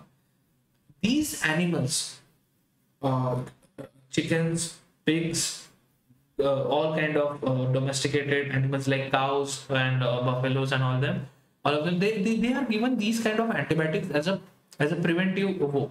अब क्या होता है, इनके बॉडी के अंदर जो बैक्टीरिया है, with time they become resistant to these antibiotics. Now these are really strong antibiotics. आप ऐसे सोचो, अगर there are 4 level of antibiotics आपके पास है strength में, तो we are actually giving them the 3rd level of antibiotics. जो strength wise 3rd level है, इसके बाद सिर्फ एक लेवल है. अब वो जो ऊपर के लेवल के जो एंटीबायोटिक्स है, दे आर लाइक स्कैरी, मतलब स्कैरी इफेक्ट्स वाले एंटीबायोटिक्स. अब आप इमेजिन करो, ये जो डोमेस्टिकेटेड एनिमल्स है, they eventually will bring the bacteria in the body, in our body. ठीक है. अब ऐसा नहीं है कि मैं अगर, चलो मैं नॉनवेज नहीं खाता, ठीक है, तो मैं बोलूंगा कि अच्छा मेरे अंदर तो नहीं आ रहा, जो खाता होगा उसके अंदर आ रहा होगा. लेकिन that's not the kind of thinking that can take you ahead, because eventually if the person who has that antibiotic resistant bacteria, अगर उसके चलते कोई ऐसा डिजीज जो ह्यूमन टू ह्यूमन ट्रांसमिशन से मेरे अंदर आता है, तो that resistance will come into me as well, although I am eating that or not. So we as a civilization has to think about it very smartly. Now these bacteria which are antibiotic resistant, वो आपके body के बाकी के bacteria को भी antibiotic resistant बना देंगे. Now that is good to a certain point, but just think about it. The day आपके बॉडी में एक harmful bacteria enter करेगा, that harmful bacteria will interact with the bacteria in your body, ठीक है, and get that resistance वाला power from that bacteria. तो bacteria का जो आप लोगों ने शायद इसके बारे में पढ़ा भी होगा कि वो 3 types of processes से बैक्टीरिया अपनी पावर्स को दूसरे बैक्टीरिया में ट्रांसफर कर सकता है. ठीक है. तो even a dead bacteria in your body can transfer its antibiotic resistant power to some living bacteria that has just entered. Now this is really bad. And अगर आप देखोगे ध्यान से, 2011 में यूनाइटेड नेशंस का जो वर्ल्ड हेल्थ ऑर्गेनाइजेशन ने antibiotic resistant के ऊपर एक बहुत ही बड़ा कैंपेन चलाया था. Although their campaigns never come out to be successful, but ठीक है, India was, लेकिन उस according to that campaign, India is among the top 3 countries across the world with high amount of antibiotic resistance. And the reason, and or I would say the culprit, is basically we the people who are popping antibiotic pill just like that. ठीक है. Yes, सही बोल रहे हो स्वस्तिक, बहुत लोग antibiotic का course खत्म नहीं करते. Even now खांसी हुई तो एंटीबायोटिक, सर्दी हुई तो antibiotic, correct. That is the problem, and that is misuse of antibiotic. That is like literally, I would say that is abuse of antibiotic. अब आप इमेजिन करो, ठीक है, अशुल बाय वाला फीलिंग आ रहा है नहीं? Yes, thank you so much Jain. Translation, I don't think it's translation, transduction, transformation and एक और ट्रांस कुछ तो है, जस्ट फाइंड इट आउट. ठीक है. मतलब द प्रोसेस आर लाइक, एक होता है कि मर गया तो उसके पास दूसरा के उसका पावर उठा सकता है. दूसरा होता है कि कम्युनिटी पूरा बैठ के ऐसा इंटरैक्ट कर रही है तो एक दूसरे को पावर फैल गया. ठीक है. And there were three processes. Now I am forgetting that. ठीक है. तो दीज आर द 3. ट्रांसम्यूटेशन है शायद, I think, I am not very sure, but there were 3 trans. ठीक है. Now these antibiotics are going to be a big problem 50 years down the line, not 50 years, sorry, 30 years down the line, because the same WHO report has projected that in 2050, every year, at least 1 crore people will die because of antibiotic resistance. Now, just अच्छा trust कर लो, चल सही है, ठीक है, done, trust. तो 2050 में, मतलब ना 2050 समथिंग दैट वी थिंक अच्छा हाँ ठीक है टाइम यार, 28 साल बाकी, अभी भी 28-29 साल बाकी, लेकिन जस्ट थिंक अबाउट इट, उस पॉइंट पे 1 करोड़ से ज्यादा death per year will be happening because we are not able to treat a bacterial infection with the available range of antibiotics। तो इसको लेके और बहुत सारा काम भी चल रहा है, इसके बारे में भी थोड़ा अपन बाद में बात करेंगे। लेकिन if we talk about the antibiotic resistance, तो आज की तारीख में right now there are people in Africa who are dealing with क्या बोलते हैं उसको, ट्यूबरक्लोसिस जो होता है, ट्यूबरक्लोसिस में आप इमेजिन कीजिए एक नॉर्मल ट्यूबरक्लोसिस का अगर मैं आपको मेडिसिन का वो बताऊं, रूटीन बताऊं, तो आपको करीब करीब 3 महीने तक without failing a single day, 3 महीने तक आपको प्रॉपर कोर्स ऑफ एंटीबायोटिक पूरा करना पड़ता है। Now what happens if you miss that, there is a possibility that the bacteria, the tuberculosis किसके चलते होता है जल्दी से मुझे बताइएगा, ठीक है। वो स्वस्तिक तुम्हारे लिए नहीं था और नीट 2022 के लिए था। तो ट्यूबरक्लोसिस जो होता है इट बिकम्स ड्रग रेजिस्टेंट, ठीक है। तो देयर इज MDR TB, ठीक है, which is called multi drug resistant TB. अब इसका मल्टी ड्रग रेजिस्टेंस टीबी के बारे में अगर आप बात करोगे तो इसका जो प्रोसेस होता है क्यूर करने का, कॉन्जुगेशन, यस बैक्टीरियल कॉन्जुगेशन को ट्रांसलेशन, अच्छा ठीक है। तो क्या कह रहा था मैं, मल्टी ड्रग रेजिस्टेंट ट्यूबरक्लोसिस जो है, now there are people in Africa who are dying because of this, and not just in Africa, India में भी है बट वहां पे केस थोड़ा ज्यादा है। So that multi-drug resistant tuberculosis happened because tuberculosis was not properly treated. That's why the bacteria evolved, evolution हो गया, antibiotic resistant हो गए, मल्टी ड्रग रेजिस्टेंट हो गए। तो अब अगर आपको MDR TB है तो आपको कॉम्बिनेशन ऑफ एंटीबायोटिक्स दिए जाएंगे एंड आपके ऊपर लिटरली डॉक्टर्स ट्रायल चलाएंगे कि देखेंगे कि बताओ कौन सा कॉम्बिनेशन आपको सूट कर रहा है। एंड द मोमेंट वो फिगर आउट हो जाए कि अच्छा आपके ऊपर ये कॉम्बिनेशन काम कर रहा है, फिर आपको वो कॉम्बिनेशन लेना होगा for next 3 months। Now this is something that you doctors will have to deal with because you will be the closest to a person affected by these diseases। मेरी फ्रेंड है, she is in Delhi, AIIMS में है, and she मतलब she contracted multi drug resistant tuberculosis couple of years back and she told me all these things कि यार ये सारी चीज होती है। Now let me take you one step ahead, there is extremely drug resistant tuberculosis which is XDR-TB। XDR-TB is something Mycobacterium tuberculosis, okay, that's the bacteria which causes tuberculosis। अब आप imagine करो XDR-TB is extremely drug resistant tuberculosis. इसका मतलब ये है कि आपके पास जितने भी ड्रग्स एग्जिस्ट करते हैं they are not able to cure that tuberculosis and the only thing that these people are waiting for is death।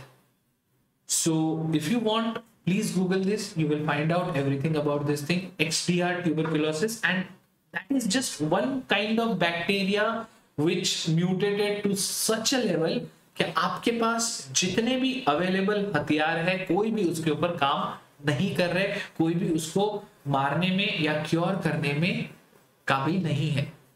Just imagine 30 years down the line, 30 years down the line you will be at the like prime of your age, बहुत अच्छे position पे होंगे, बहुत अच्छा कुछ कर रहे होंगे, but you will feel helpless because you don't have a solution to the problem that you will be dealing with।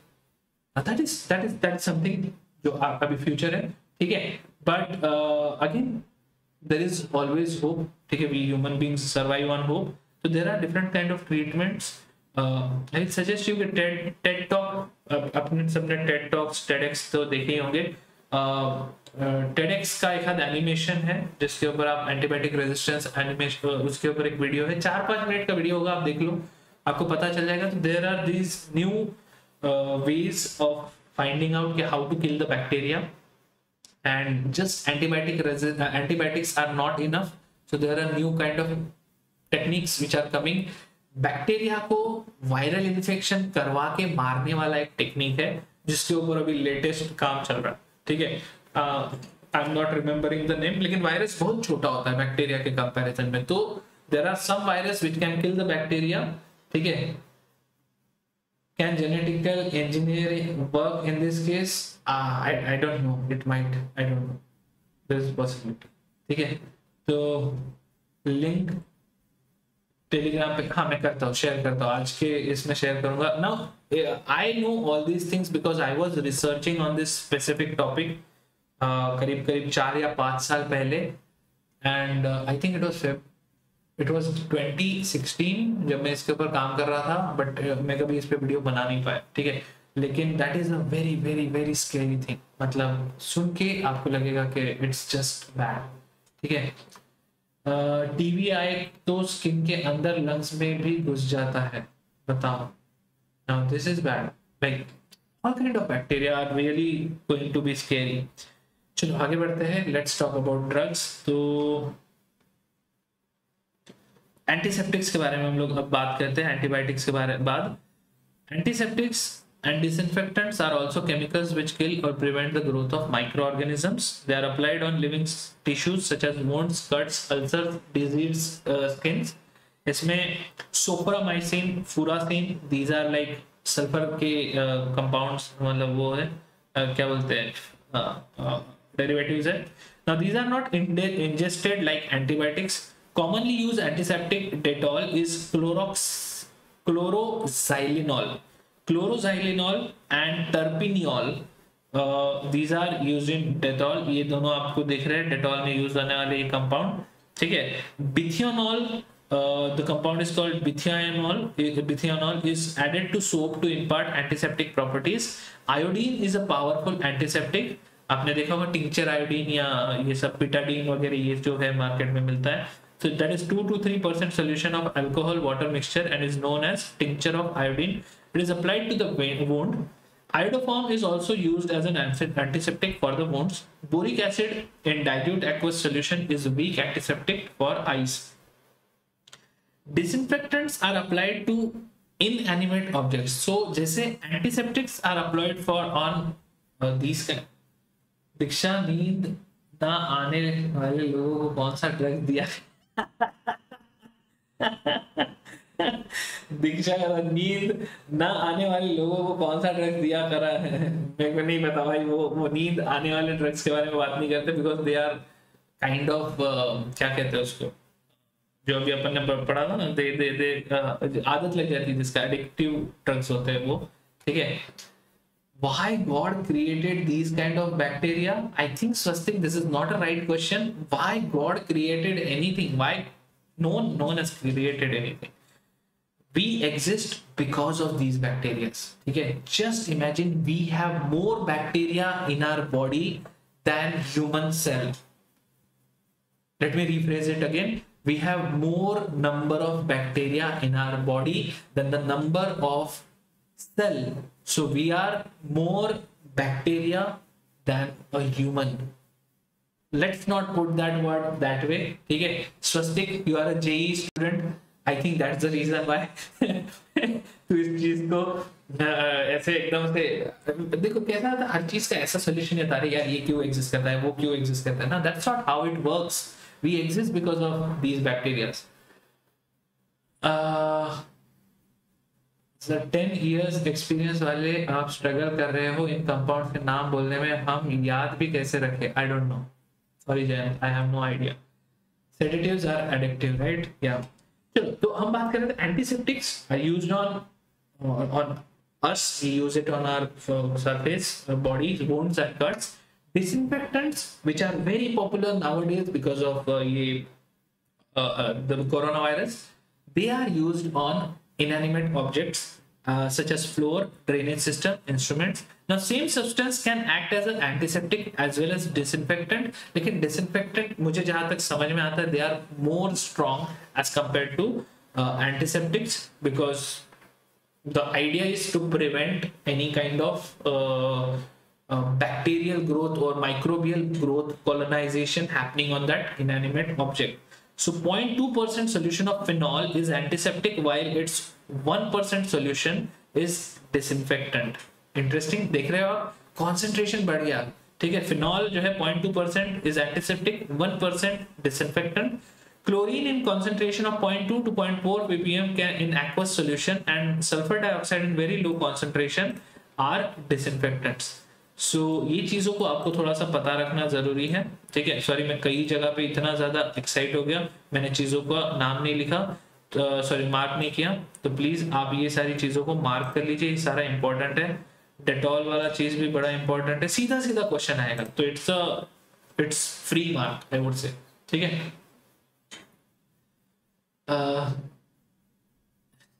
Career बनने के बाद ठीक है. Now let's talk about anti-fertility drug. Fertility, now one of the biggest human problems these days. क्या है fertility? God particle, that is Higgs boson particle. उसके बारे में फिर कभी बात करेंगे. स्वस्तिक, that is completely different level of chemistry तो नहीं बोलूँगा. That has gone into quantum physics. ठीक है, उसके बारे में फिर कभी बात करेंगे. ठीक है, anti-fertility drugs की बात करते हैं. Now antibiotic revolution has provided long and healthy life for people. The life expectancy has almost doubled, increased the population, has caused many social problems in terms of food resources, environmental issues, employment, etc. Now, to control these problems, population is required to be controlled, and this has led to the concept of family planning. Anti-fertility drugs are of use in this direction. Anti-fertility, right? So the idea is बच्चे पैदा नहीं होने देना, ठीक है. That's the whole idea behind anti-fertility drug. Now, birth control pills essentially contain a mixture of synthetic estrogen and progesterone derivatives. So these are anti-fertility pills.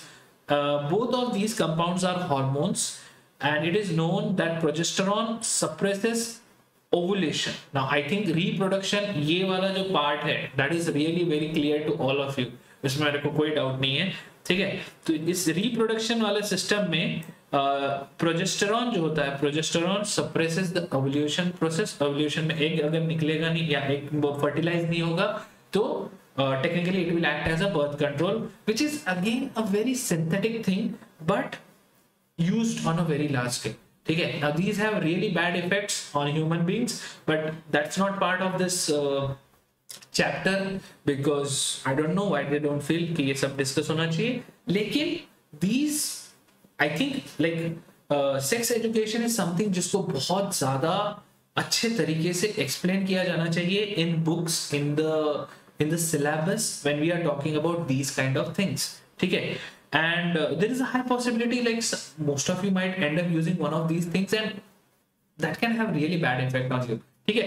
तो please be careful, these are just for क्या बोलते हैं अपन, for knowledge purpose, information purpose, ठीक है. लेकिन इनके around जो फिजिकल या बायोलॉजिकल इसके जो इम्प्लीकेशंस होते हैं, weight gain is just one of the smallest things. Riddhi, just think about it.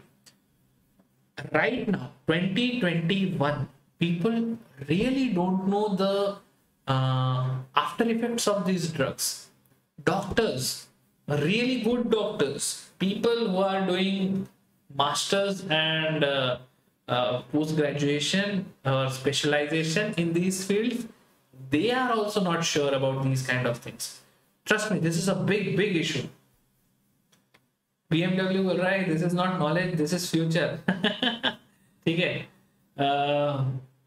Yeah, that's the combination. अब वो weight gain, anti-fertility, that's a completely different game, ठीक है.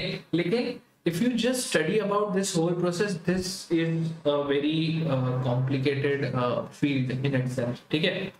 आनंद सर ने बताया था, साक्षी, वेरी गुड. आई थिंक आप लोगों को ये सारी चीजें मुझसे ज्यादा ही पता होगी बिकॉज मेरे पास जितना भी इंफॉर्मेशन है, जितना भी मैं पढ़ता हूँ, वही इससे मुझे पता है, ठीक है. एंड आई थिंक आप लोग इन चीजों को ज्यादा ध्यान से, ज्यादा ढंग से पढ़े हो. Synthetic hormones are given to cows to make them hybrid embryo making factory. Yes, that's absolutely sad. And this is exactly the point where I think we have to start questioning our ethics, ठीक है.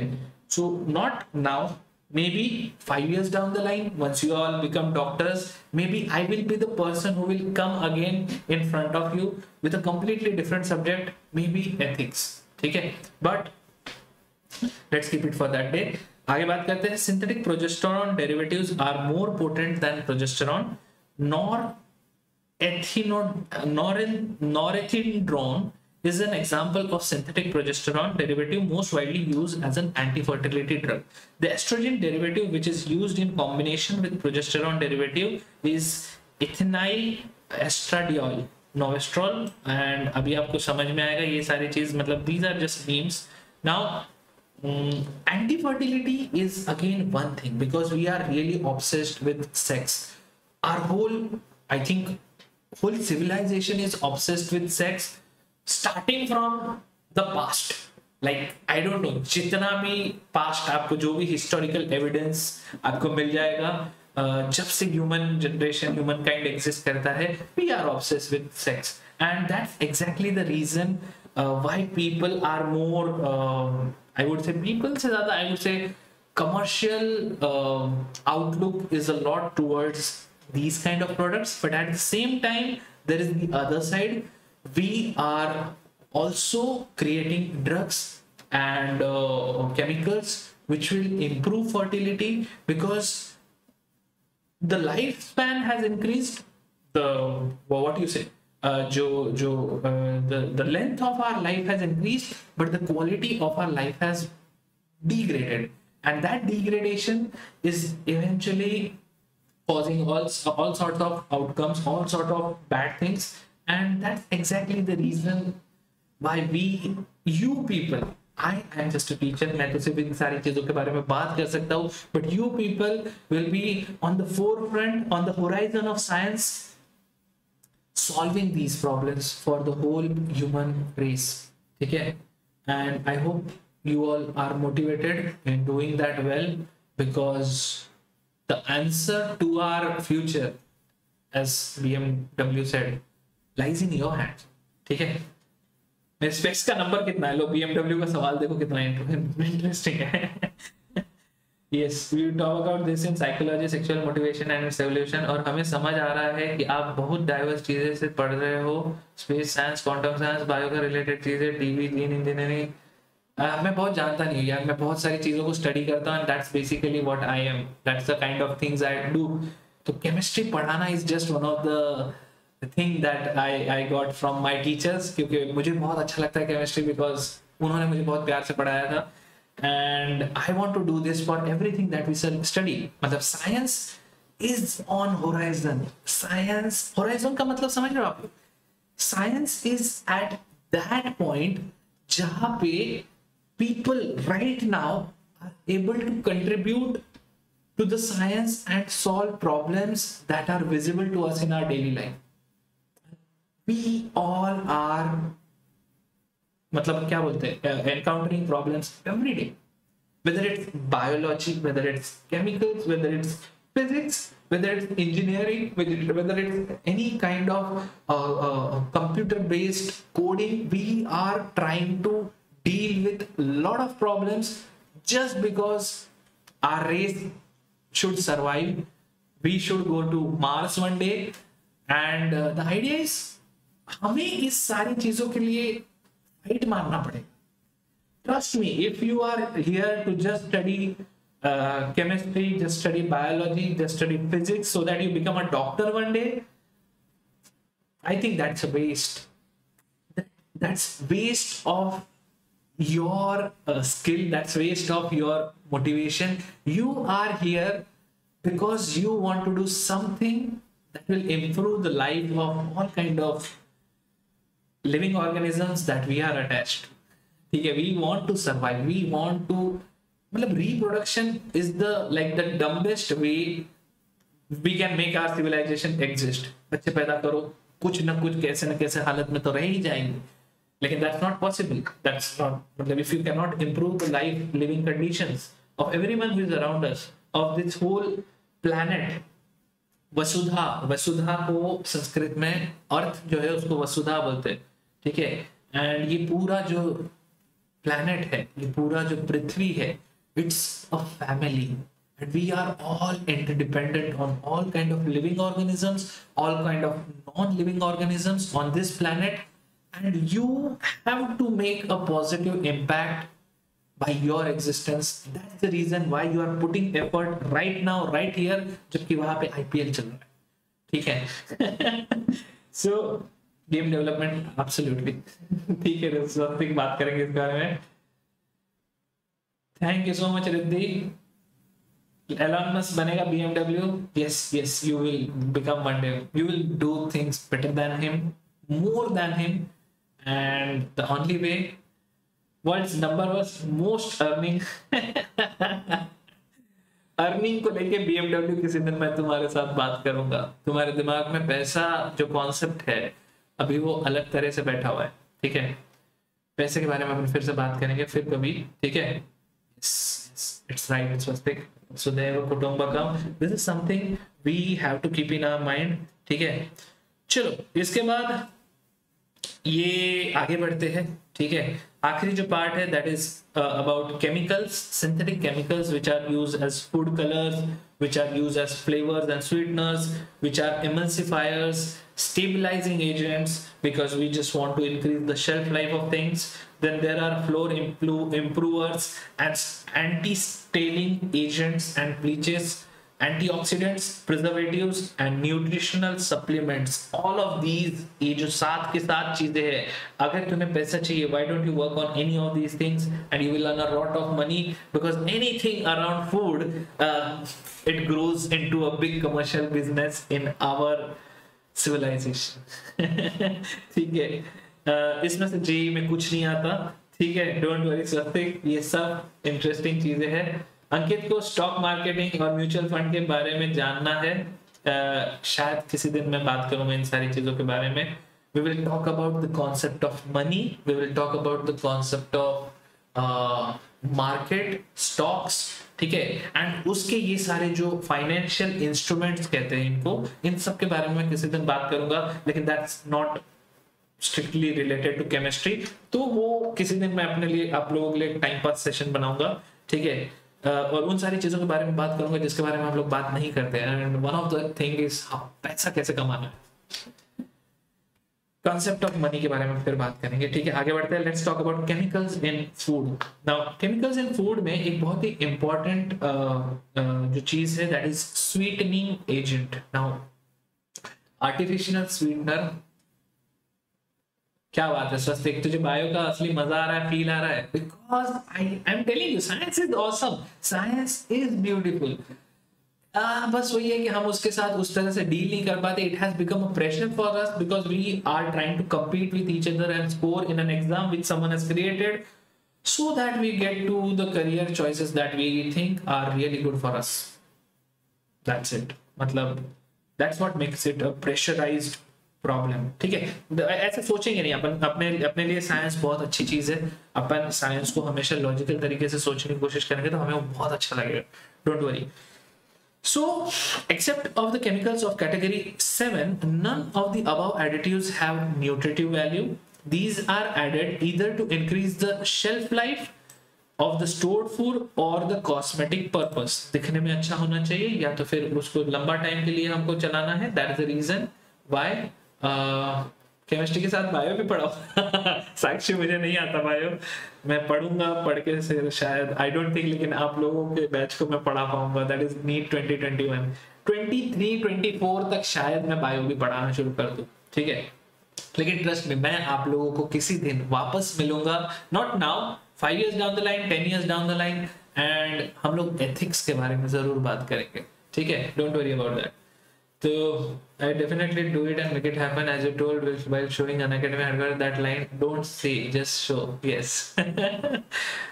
Thank you so much, BMW. I'm really glad that you are motivated, and that's what I'm trying to do, right? Matlab, I just want to motivate you through whatever I am. I'm just a teacher. I can just like open the doors for you to the knowledge.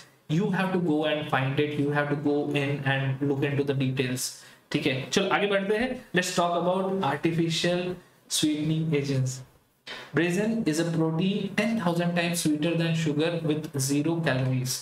तो इसको भी लेके एक छोटी सी कहानी है, मैंने again इसके ऊपर एक वीडियो बनाया। I think just give me a break, मैं 1 मिनट में आया।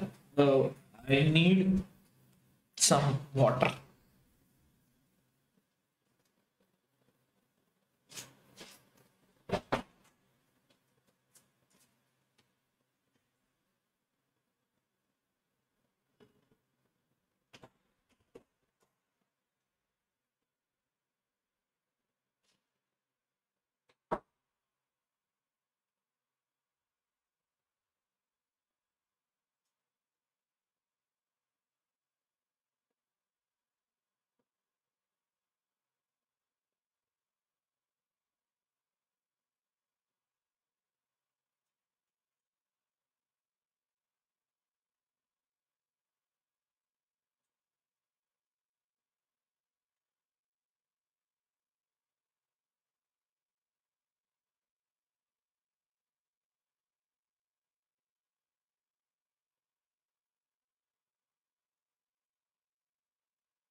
Hmm.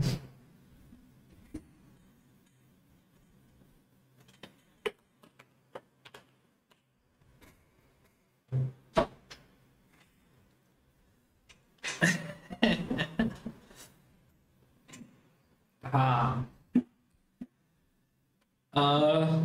carcinogenic, cancer causing, what would happen to sugar industry? क्या हो रहा है? Why don't we use Brazil instead of sugar? हाँ, सोप्स बाकी ये सोप्स पे आते हैं, चलो आगे बढ़ते हैं। मेरे को लगा खत्म हो गया। नहीं, तो स्वीटनिंग एजेंट्स के बारे में मैं बता रहा था कि दीक्षा का सवाल है, मेंटली डिप्रेस लोगों को कैसे ठीक करते हैं, उनकी टेंशन को खत्म कैसे करें? Again I am not a doctor, लेकिन I would say the last resort is medicine. ठीक है, डिप्रेशन जो है इसके कई सारे रीजन हो सकते हैं। इसका जो आउटकम होता है दैट इज केमिकल, मतलब वो आपके बॉडी के अंदर केमिकल चेंजेस चल रहे हैं। But yes, there are ways of overcoming that, and I don't think I am the right person to tell that, but I would just suggest you something: stay with that person, make them feel loved, because कई बार होता है we are just not able to express ourselves। ठीक है, let's move on to artificial sweetening agents। तो इसमें एक जो agent है जिसको हम बोलते हैं सैकरीन। ये सैकरीन जो डिस्कवर हुआ था, ये बड़ी ही गलती से डिस्कवर हुआ था। देयर वाज अ पर्सन जो ही वाज अ वेरी मतलब शैबी पर्सन, ऐसा बहुत मतलब he was a scientist again, but वो अपना your comment were deleted, I don't know why. तो उनको क्या था कि he was working in his laboratory, एक कंपाउंड पे काम कर रहे थे, एंड वही गंदे से हाथ जैसे भी है उस पे मतलब वो काम करते करते उन्होंने अपना ब्रेड उठा के सैंडविच उठा के खा रहे हैं, बट उनको अपनी सैंडविच मीठी लग रही थी। And that's exactly where he found out कि अच्छा ये मुझे मीठा क्यों लग रहा है। तो he was basically testing the chemical जिसके ऊपर वो काम कर रहे थे, and that's how he discovered saccharin.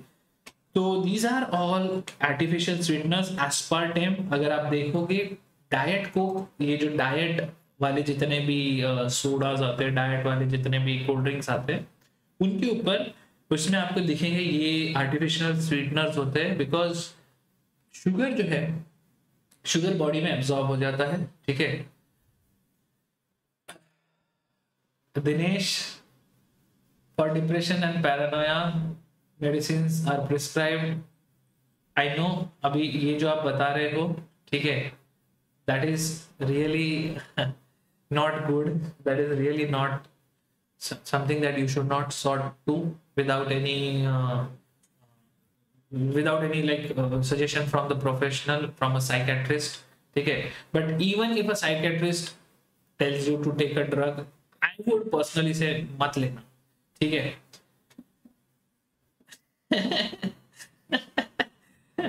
ठीक है. हैप्पीडेंट ऑर्बिट में एलिटामाइन होता है. एलिटेम जो है, एलिटेम हमारे पास दिया हुआ है. यस, यहाँ पे दिया हुआ है. It is 2000 times more sweet than sugar. Okay, now these are the compounds. आपको ये नाम पता होना चाहिए, ठीक है, कि ये जो सारे कंपाउंड्स है, इसमें सुक्रालोज इज समथिंग जो काफी क्लोज दिख रहा है, लग रहा है शुगर के साथ, सुक्रोज के साथ होगा, लेकिन but these are all synthetic sweeteners. Now synthetic sweeteners के साथ सबसे बड़ा इशू यही है कि we still don't know whether they are carcinogenic और नॉट, ठीक है. Something like carcinogenic is you don't know it. It comes to you understand it after a long period of time testing it on lot of people. Hi Dinesh, if I definitely trust you if you are a doctor, but I will not trust the medicine, to be very frank. मतलब that is the last thing. मैं personally अगर कोई मुझे बोले कि मुझे लेना पड़े, तो that is something जब मेरे पास कोई और ऑप्शन नहीं है, ठीक है. वर्स्ट के सिनेरियो के लिए I would trust synthetic medicine, but yes we definitely trust you अगर if you are a doctor and if you are suggesting something like that. It's fine. Thank you so much Dinesh for that, ठीक है. तो आगे बढ़ते हैं, आगे बात करते हैं स्वीटनर्स के बारे में. And we are really glad to have you here if you are preparing for UPSC. So very nice, ठीक है. आई होप ये जो सेशन है इसमें आपको फायदा होगा. Now these are the sweetness, मतलब आई डोंट थिंक इसको लेके आपको कोई ऐसा सीधा सवाल आएगा, ठीक है. आपको लेकिन ये कंपाउंड्स के नाम पता होने चाहिए, इनके स्ट्रक्चर्स पता होने जरूरी नहीं है. सीधा सीधा क्वेश्चन आएगा which of these might be used as a sweetener, ठीक है. प्रिजर्वेटिव्स की तरफ अगर हम बढ़ते हैं तो फूड प्रिजर्वेटिव्स में देयर इज सोडियम बेंजोएट, ठीक है.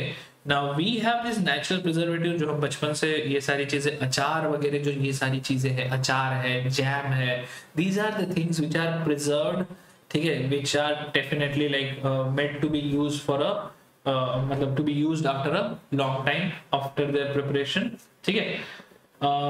मेडिसिन काम नहीं कर रही.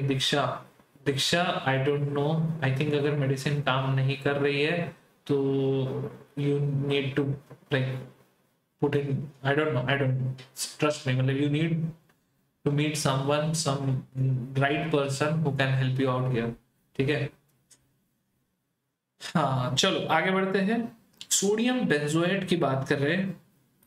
It can be used as a food preservative in limited quantity and is metabolized in the body.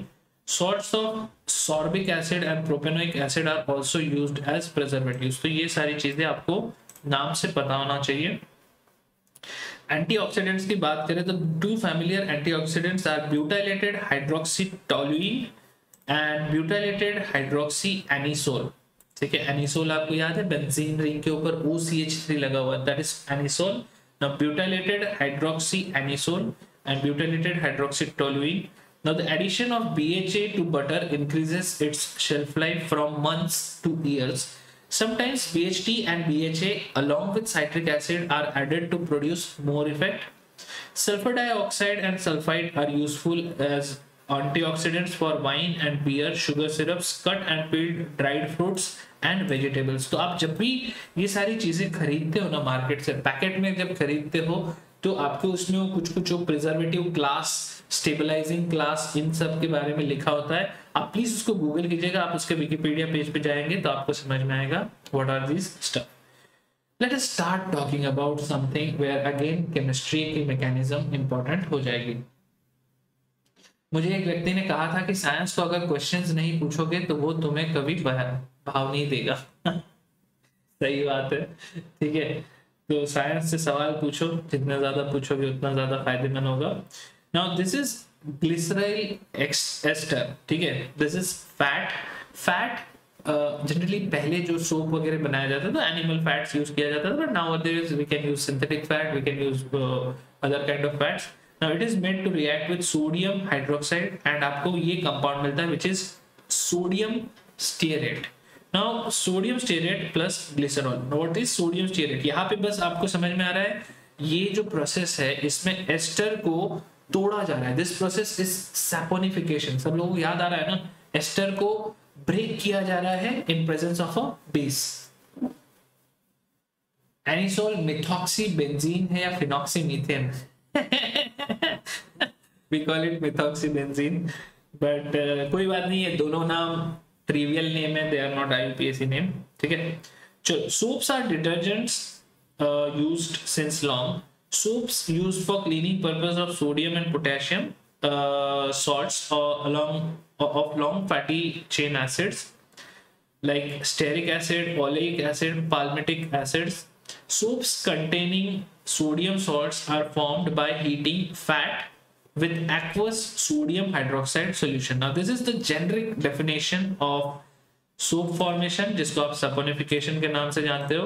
Now These are old methods. ऐसा नहीं है कि आज के टाइम में आप ये सारा प्रोसेस करोगे और आप उसको बनाओगे, साबुन बनाकर यूज करोगे तो दे आर गुड. आप देखोगे कि आजकल जितने भी साबुन आते हैं, ठीक है, उसमें सल्फेट फ्री, स्टेरेट फ्री, फलाना फ्री, उसमें ये सारी चीजें नहीं होती. तो the chemistry of all these cleansing agents has gone much beyond जो हमें पढ़ाया जा रहा है. This is like 30 years 40 years पहले की कहानी है, लेकिन that's where the chemistry start for us. तो आप समझ लीजिए आप पुरानी केमिस्ट्री पढ़ रहे हो. ये सोप्स के बारे में हमने सरफेस केमिस्ट्री में पढ़ा है. तो सोप वाला जो एक्शन होता है उसमें क्या होता है कि आपके पास एक लंबा सा कार्बन चेन होता है. अब आपको पता है लंबा carbon chain is basically the hydrophobic part of the soap. Now that hydrophobic part is basically connected with COO minus or some kind of ion in case NH4 plus. तो एक side में आपके पास आयन है, पीछे में एक लंबा सा चेन है विच इज हाइड्रोफोबिक. आयन जो है जहां पे भी चार्ज है दैट इज हाइड्रोफिलिक, क्योंकि उसका वाटर के तरफ क्या कहते हैं, वाटर की तरफ थोड़ा सा इंक्लिनेशन है. तो क्या होता है जो हाइड्रोफोबिक पार्ट होता है that interact with the hydrophobic part of the dirt, hydrophobic part of the oil, hydrophobic part of whatever दाग जो लग जाते हैं. ठीक है, तो दाग जो है, दाग अच्छे हैं. इसलिए अच्छे हैं क्योंकि डिटर्जेंट का जो हाइड्रोफोबिक पार्ट है वो जाके उस दाग को पकड़ लेता है, सब साइड से सराउंड कर लेता है, एंड सराउंड करके आपके पास एक चीज बनती है जिसको हम लोग कहते हैं, कहाँ है, यहाँ पे नहीं दिया गया उसको. अच्छा, ये चीज यहाँ पे बताई नहीं है. क्या बनता है आप लोगों को याद है, उसका नाम क्या होता है? जो ये जो होता है सब साइड से उसको ऐसे जुड़ जाता है, एंड बाहर में सारे के सारे चार्जेस होते हैं, और हाइड्रोफोबिक पार्ट सारे के जो टेल होते हैं वो टेल उस जो भी आपका डर्ट है या जो भी दाग है उस दाग के पार्टिकल्स को सब साइड से सराउंड कर लेते हैं. अब ये जो पूरा का पूरा जो बड़ा चीज है micelle, correct, spelling is MICELLE. तो ये जो मिसेल फॉर्म होता है, this micelle will be removed. पानी जो है, पानी क्या, पानी के साथ इंटरेक्शन वो बाहर वाले आयंस करेंगे और हाइड्रोफोबिक पार्ट अंदर वाले वो डर्ट के मॉलिक्यूल को पकड़ के निकाल देगा. So this micelle formation is basically जो सोप एक्शन, मतलब एक्शन ऑफ सोप या एक्शन ऑफ डिटर्जेंट जो आप स्टडी करते हो वो बेसिकली उसी से होता है. तो आई थिंक बाकी की चीजें आप यहाँ पे पढ़ लोगे. Now these are soaps.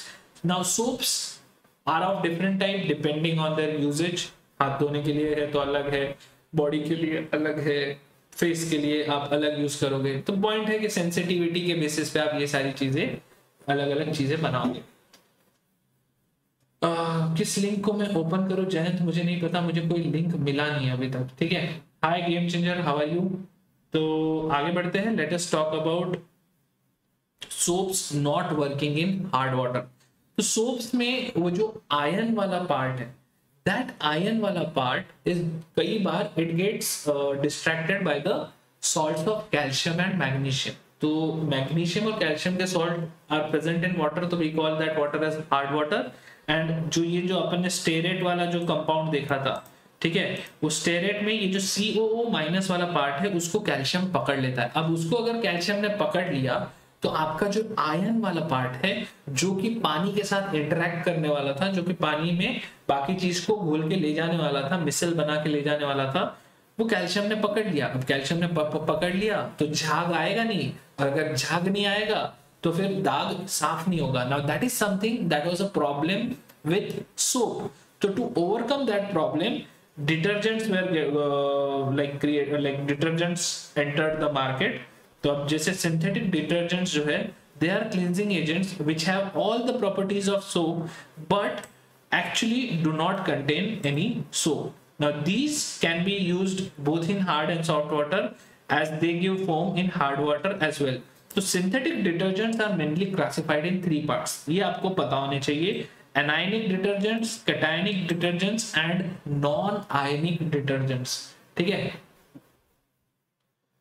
Hard water का मतलब क्या होता है? इसमें सॉल्ट कंटेंट ज्यादा होता है, मैग्नीशियम के क्लोराइड, कैल्शियम के क्लोराइड इसमें घूम रहे होते हैं। अच्छा, अगर इसमें मैग्नीशियम और कैल्शियम के बाइकार्बोनेट्स होते तो आप उसको हीट कर दोगे, बाइकार्बोनेट को हीट करोगे तो कन्वर्ट हो जाएगा कार्बोनेट में, तो मैग्नीशियम कार्बोनेट प्रेसिपिटेट हो जाता है, कैल्शियम कार्बोनेट प्रेसिपिटेट हो जाता है।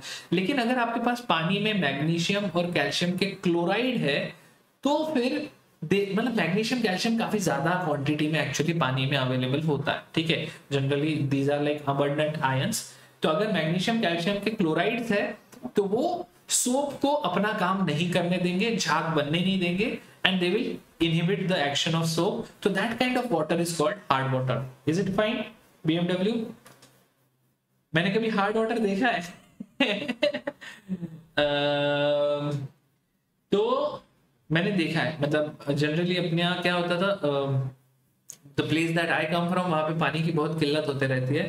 तो वो बोरिंग वाला जो पानी आता है ना, कई जगह पे बोरिंग वाला जो पानी निकलता था दैट वुड मतलब वो साफ नहीं होने देता था, मतलब कपड़े उसमें साफ नहीं होते थे, धुल नहीं पाते थे, इवन उससे नहाना भी बड़ा डिफिकल्ट हो जाता था।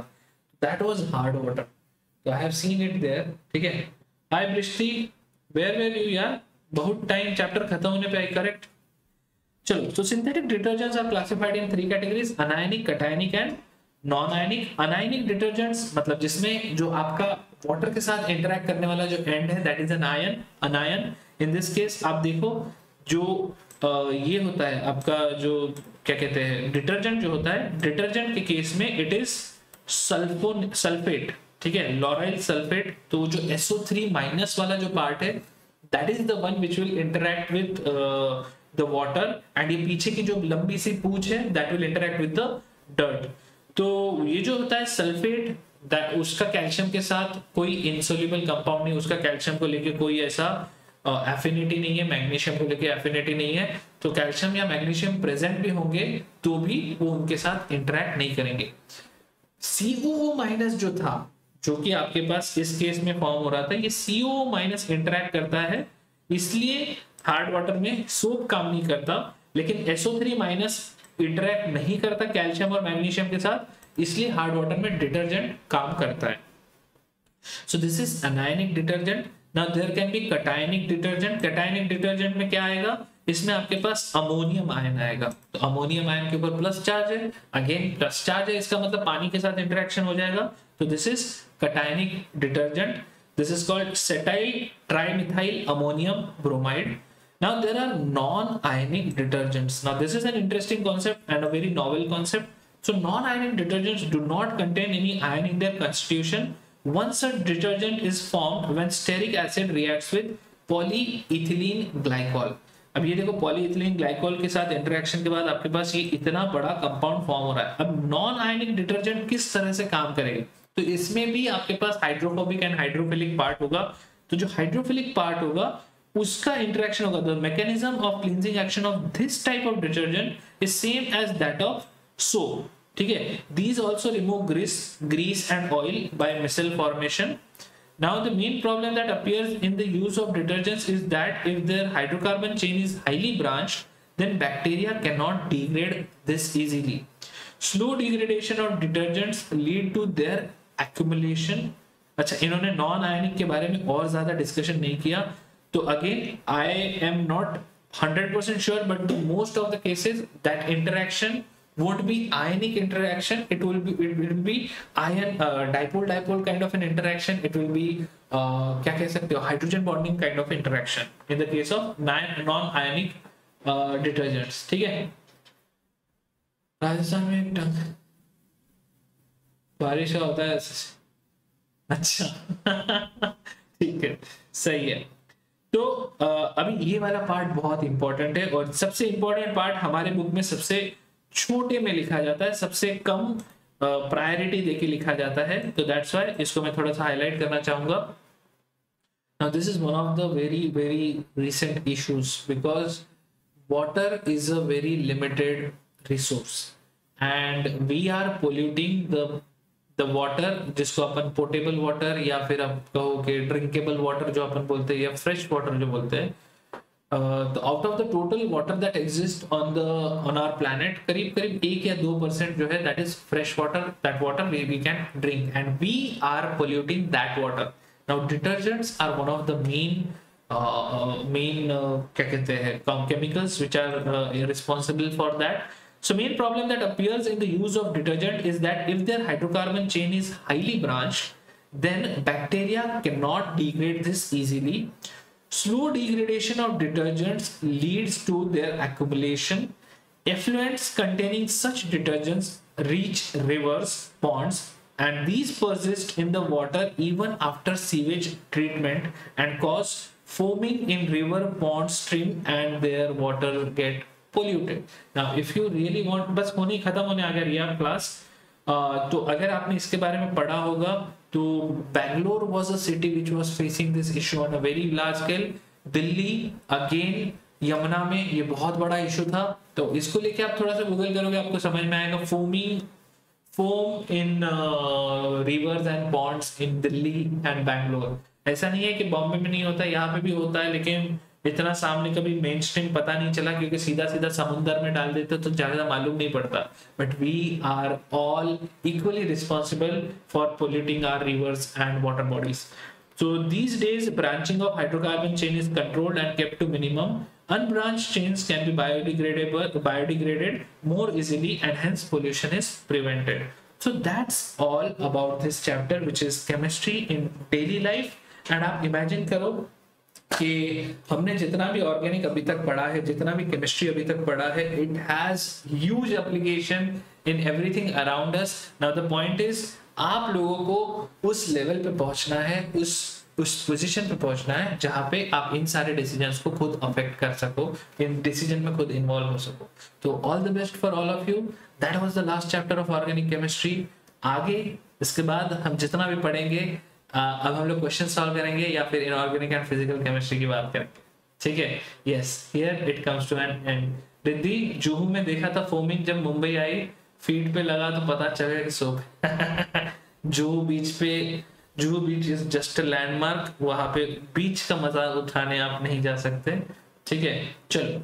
Now having said and done that, you used to ask me some question. I was talking full half hour to explain how that war happened from morning to night from onwards. Man, कौन सा war? Yamuna foaming last year, conservation of water. क्या बोल रहा है? BMW Rajasthan. चलो, बहुत बढ़िया. हाय Ishita, you are joining this session at the end of this session. ठीक है. अच्छा, एक लास्ट डिस्कशन जो मुझे आप लोगों से करना है. Tomorrow is Saturday. ठीक है. एंड मैं प्लान कर रहा हूँ कि अपना जो बायोमोलिक्यूल्स, पॉलीमर्स एंड जो केमिस्ट्री इन एवरीडे लाइफ में जितने भी नीट के पीवाईक्यूज है, वो मैं चाहता हूँ कल आप लोगों के साथ छोटा छोटा सॉल्व करें. I will try to create a test if possible, नहीं तो फिर हम लोग साथ में मिलकर सॉल्व करेंगे. That would be the best thing. तो आई एम प्लानिंग 3 PM,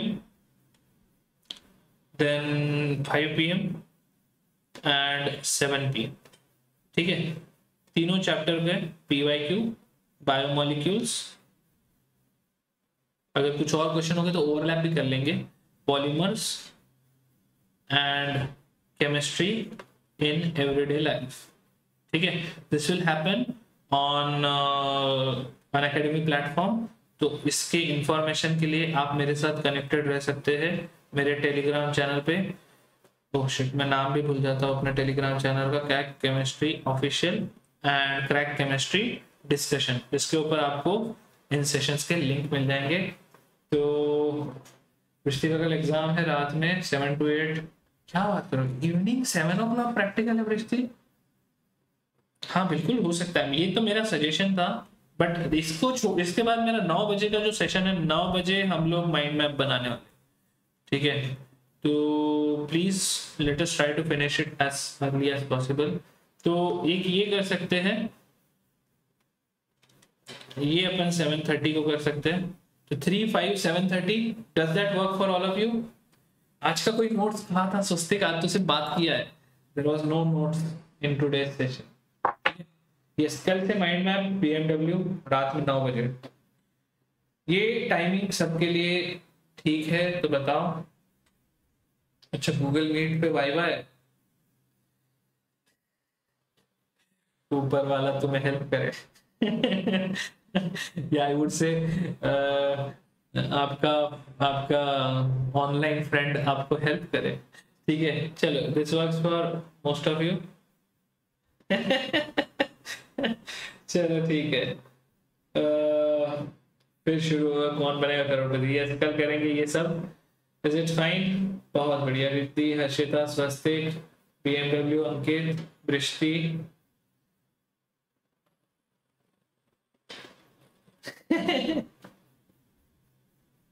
अरे मैंने पूछा था बृष्टि, ऐसा कोई नहीं कि कौन बोल रहा है, मैंने ऑलरेडी पूछा था तुम्हारे बारे में, ठीक है?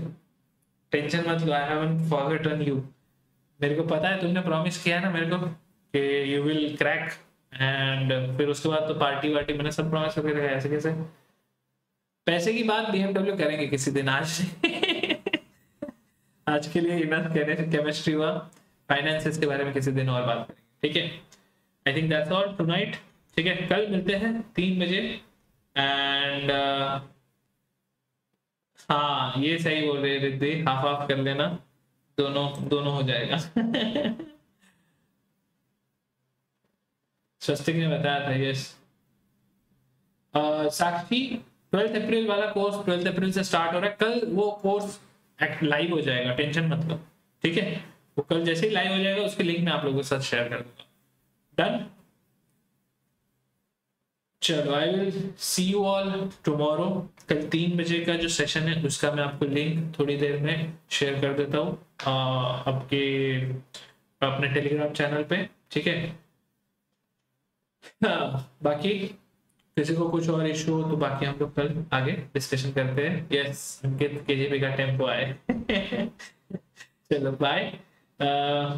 2022 का सेशन मंडे से स्टार्ट होगा, ठीक है? तो आप में से जितने भी लोगों ने अच्छा, एक छोटा सा और चीज मैं बता दूं जाने से पहले, इस संडे को भी 2022 वाले सब लोगों के लिए कुछ एक सेशन रखा है मैंने, इसके बारे में डिटेल में मैं आप लोगों को कल बताऊंगा, ठीक है? लेकिन आपने जिनके भी फ्रेंड्स जूनियर्स जो भी 2022 के लिए प्रिपरेशन स्टार्ट करने वाले हो, आप उनको बोल सकते हो कि संडे एंड मंडे वाला मेरा सेशन डेफिनेटली अटेंड करें, ठीक है? God particle, we will talk about it someday, Swastik, ठीक है? चलो, take care, I will see you all tomorrow 3 PM sharp, मिलना, एंड फिर will solve a lot of questions. Yes Brishti, definitely. चलो, bye everyone, take care, good night, and thank you so much. And हम लोग कल मिलेंगे, आगे continue करेंगे।